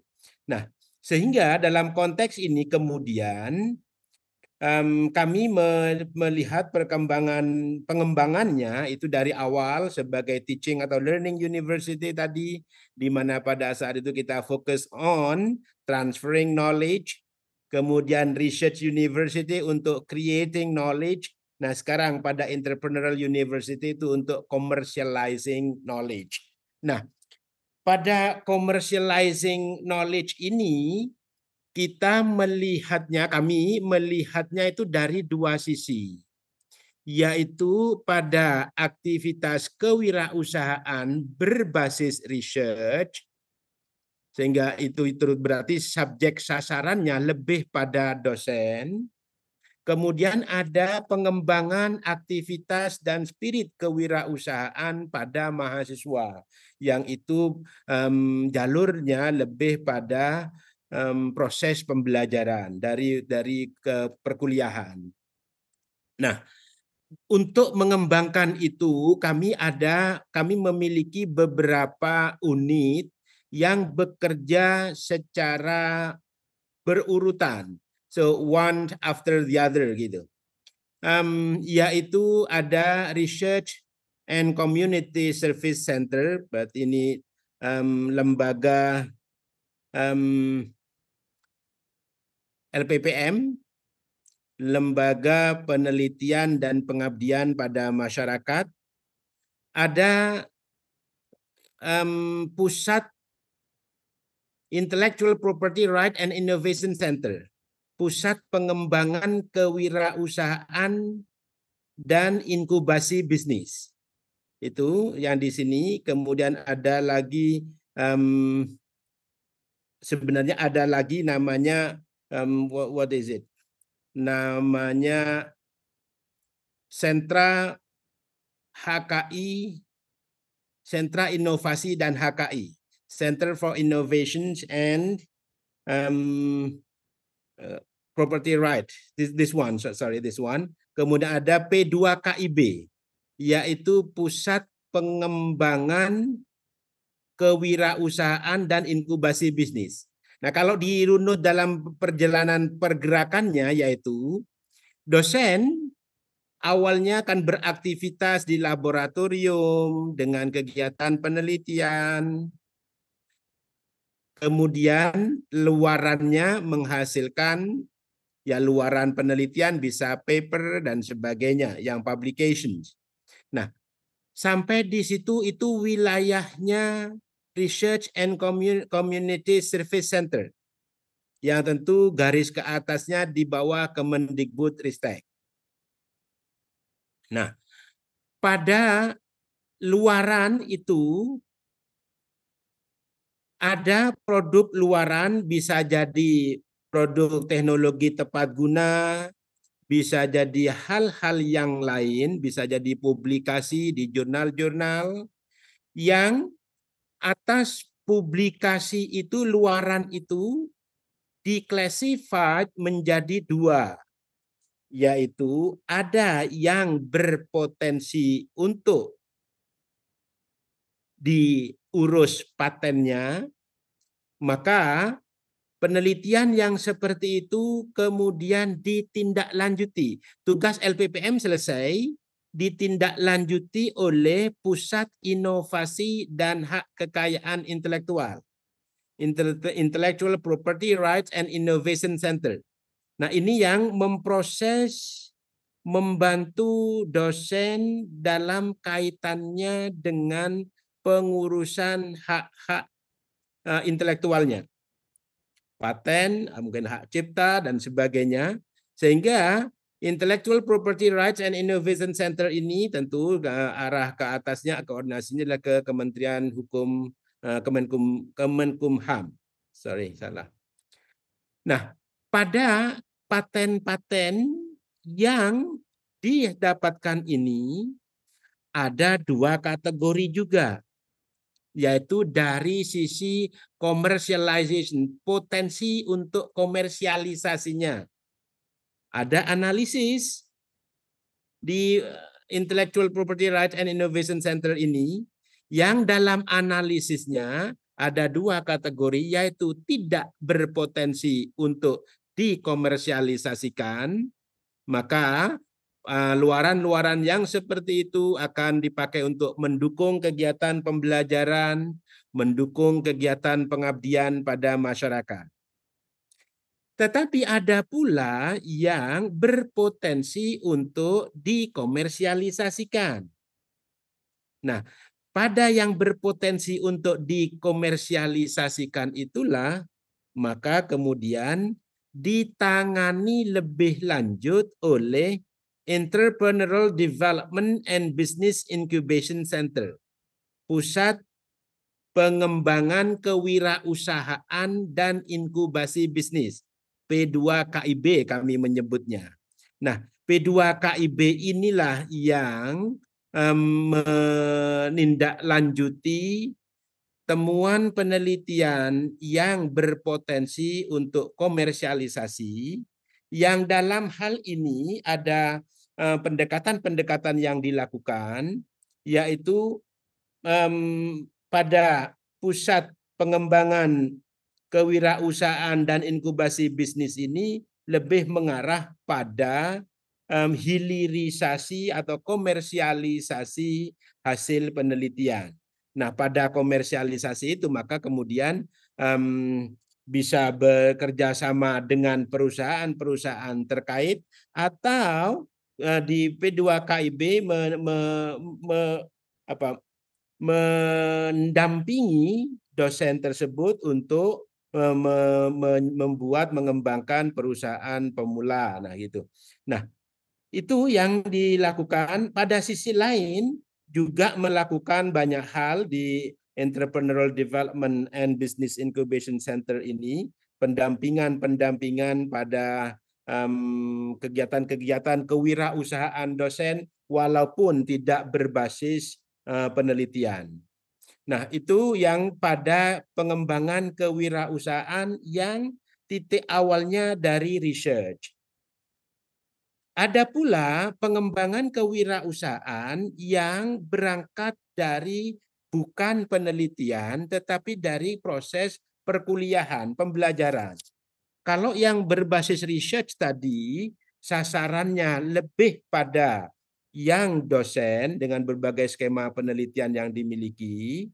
Nah, yang mahasiswa itu lebih pada melalui proses perkuliahan dan proses-proses kegiatan mahasiswa di UKM, di unit kegiatan mahasiswa. Untuk itu kami sejak awal memang sudah menata mindset mahasiswa tentang kewirausahaan. Perlu kami sampaikan bahwa mindset awal sebagian besar mahasiswa itu terkait dengan kewirausahaan berarti jualan. Nah, itu yang kami coba untuk kita luruskan bahwa spirit kewirausahaan itu tidak selalu berarti menjual barang. kita lebih juga menekankan pada penanaman karakter-karakter yang dimiliki oleh wirausahawan untuk dimiliki oleh mahasiswa. Termasuk tentu di dalamnya ada juga yang berkegiatan kewirausahaan dalam konteks berjualan tadi itu. Nah, mahasiswa baru yang datang ke Unisma kita bentuk dalam proses namanya Oshika Maba. Jadi Oshika Ospek kalau di tempat lain, Ospek atau whatever namanya lah gitu ya. Itu masa orientasi pengenalan kampus yang dalam masa ini mahasiswa dikenalkan kepada program-program yang ada di Unisma, termasuk juga kegiatan-kegiatan kewirausahaan. Nah, setelah mahasiswa masuk dalam perkuliahan, pembentukan mindset kewirausahaan diperkuat juga melalui kuliah kewirausahaan. Karena di Unisma mata kuliah kewirausahaan itu sudah sifatnya wajib untuk diikuti oleh semua mahasiswa pada program studi apapun. Nah, pada proses itu menekankan pada pembentukan karakter wirausaha mahasiswa, termasuk di dalamnya adalah karakter kewirausahaan untuk memulai usaha. Nah, pembentukan karakter ini kami perkuat setelah melalui kegiatan mata kuliah kewirausahaan, melalui kegiatan UKM. Kita memiliki UKM, unit kegiatan mahasiswa itu bernama Goldenpreneur, yang di situ aktivitas kewirausahaan mahasiswa yang tertarik di bidang kewirausahaan berbagai ada 17 aktivitas kewirausahaan yang dimiliki oleh mahasiswa, mulai dari ada yang fashion, ada yang memang banyak yang di bidang food and beverage gitu. Tetapi secara kumulatif ada 17 bidang kewirausahaan yang ada di dalam UKM ini. Nah, kemudian kami juga memperkuat melalui hibah-hibah wirausaha mahasiswa. Selain hibah-hibah yang disediakan oleh pemerintah dengan berbagai skema pengembangan kewirausahaan, secara internal kami juga menyediakan hibah-hibah untuk mahasiswa yang akan memulai, untuk merangsang mahasiswa memulai aktivitas kewirausahaannya. Nah, dengan pembentukan itu maka pada mahasiswa dengan didorong dengan berbagai skema di UKM dan juga hibah itu, maka akan ada implementasi usaha yang dilakukan oleh mahasiswa. Mahasiswa yang melakukan aktivitas kewirausahaan akan didampingi oleh P2 KIB tadi itu yang Entrepreneurial Development and Business Incubation Center, Pusat Pengembangan Kewirausahaan dan Inkubasi Bisnis. Nah, ini yang melakukan pendampingan pada mahasiswa. Bahkan kemudian pendampingan itu ada lanjutannya dalam skema Entrepreneurial Generasi Emas. Kami punya sebuah program Entrepreneur Generasi Emas gitu, dan sehingga di situ kami melakukan pendampingan lebih dekat lagi dalam pengembangan kewirausahaan mahasiswa. Maka jadilah kegiatan wirausaha mahasiswa. Nah, itu beberapa yang kami lakukan di Unisma. Kemudian dalam hal karakter yang kami tekankan untuk pengembangan semangat spirit kewirausahaan itu ada 8 karakter, termasuk creativity and innovation, karena bagaimanapun wirausahawan itu memang harus kreatif, jeli, melihat peluang, inovatif, tetapi tidak cukup tanpa moral integrity, karena kami menekankan pada integritas moral juga, sehingga bukan hanya bisa berjalan katakanlah melakukan usaha kegiatan kewirausahaan, bukan hanya how to run the entrepreneurial activity, tetapi juga bagaimana the entrepreneurial activity itu berjalan dilandasi dengan integritas moral yang baik. Tentu mahasiswa kita tekankan untuk terus belajar sepanjang hayat, lifelong learning, dengan karakter leadership yang bagus, dengan berbagai kegiatan-kegiatan kemahasiswaan.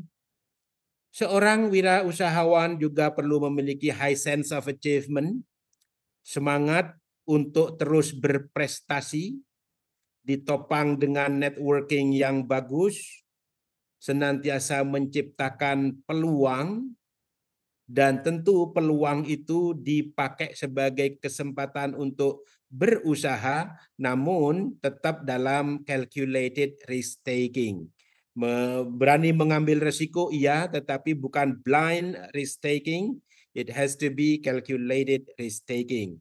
Nah, itu karakter-karakter, sehingga dengan berbagai kegiatan itu, kegiatan-kegiatan kewirausahaan mahasiswa yang kita bagi, ada istilahnya tenant in wall. Jadi ada galeri kami di mana kami mendisplay kegiatan-kegiatan kewirausahaan mahasiswa, tetapi juga setelah mahasiswa lulus, kita tetap melakukan pendampingan dengan kita menyebutnya sebagai tenant out wall yang sudah ada di tempat masing-masing, pendampingan pada aktivitas kewirausahaan alumni.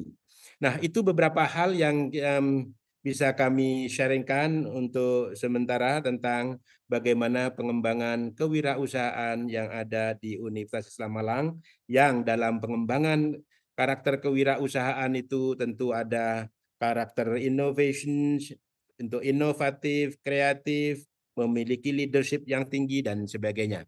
Ya, terima kasih. Saya kembalikan monggo pada moderator. Iya, terima kasih banyak Prof. Junaidi atas pemaparan yang sangat menarik. Oke, mungkin selanjutnya karena kita juga sedang ada Festival Marketing Terakbar kembali hadir di The 12 Indonesia Marketing Festival dengan mengangkat tema Pilot Marketing Flying in Turbulence. Pada program ini, Sobat MI akan diberikan strategi untuk meningkatkan efektivitas kampanye pemasaran, memperkuat keterlibatan pelanggan, dan mendorong pertumbuhan bisnis yang berkelanjutan di situasi yang tidak menentu. Hadir di 7 kota utama Indonesia, segera beli tiketnya dengan mengunjungi website markplusinstitute.com dan sampai jumpa dalam Indonesia Marketing Festival.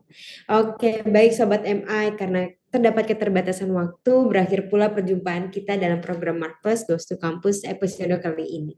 Terima kasih saya ucapkan kembali kepada Pak Timothy Andrianus Filemon STMAB selaku Manajer Pengelolaan, Inovasi dan Kewirausahaan Universitas Katolik Parahyangan, yang terhormat kepada Profesor Dr. Andes Haji Junaidi MPD PhD selaku Rektor Universitas Islam Malang, kemudian kepada Mas Ferdi Herdi Hartanto selaku Chief Executive of Surabaya Branch M Corp, kemudian our special guest yaitu Mas Muhammad Fikri STP MBA selaku CEO Rumah Ice Cream Indonesia dan alumni DSC 2022. Dan jangan lupa untuk follow akun Instagram @markplusinstitute dan @markplusevents untuk mendapatkan informasi menarik terkait dengan program dan event dari Markplus. Dan dimohon bagi peserta untuk mengisi daftar hadir untuk mendapatkan e-certificate. Jangan lupa saksikan untuk terus menonton Markplus Goes to Campus setiap hari Sabtu pukul 10 waktu Indonesia Barat. Oke Sobat MI, dengan berakhirnya sesi MGTC kita pada hari ini, saya Bila pamit undur diri dan sampai jumpa minggu depan. Happy weekend semuanya. Oke.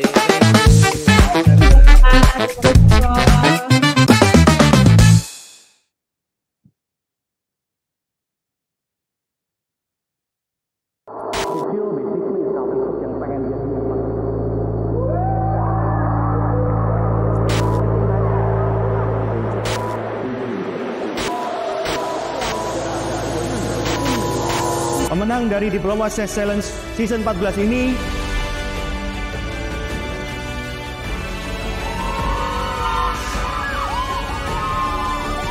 Challengers bagaimana mereka harus berjalan sendiri membawa sebuah pesan yang menjadi tujuan ketika mereka memulai, yang menjadi purpose awal yang mereka jaga hingga sampai di tujuan. Entrepreneurship is a lonely journey.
Recording stopped.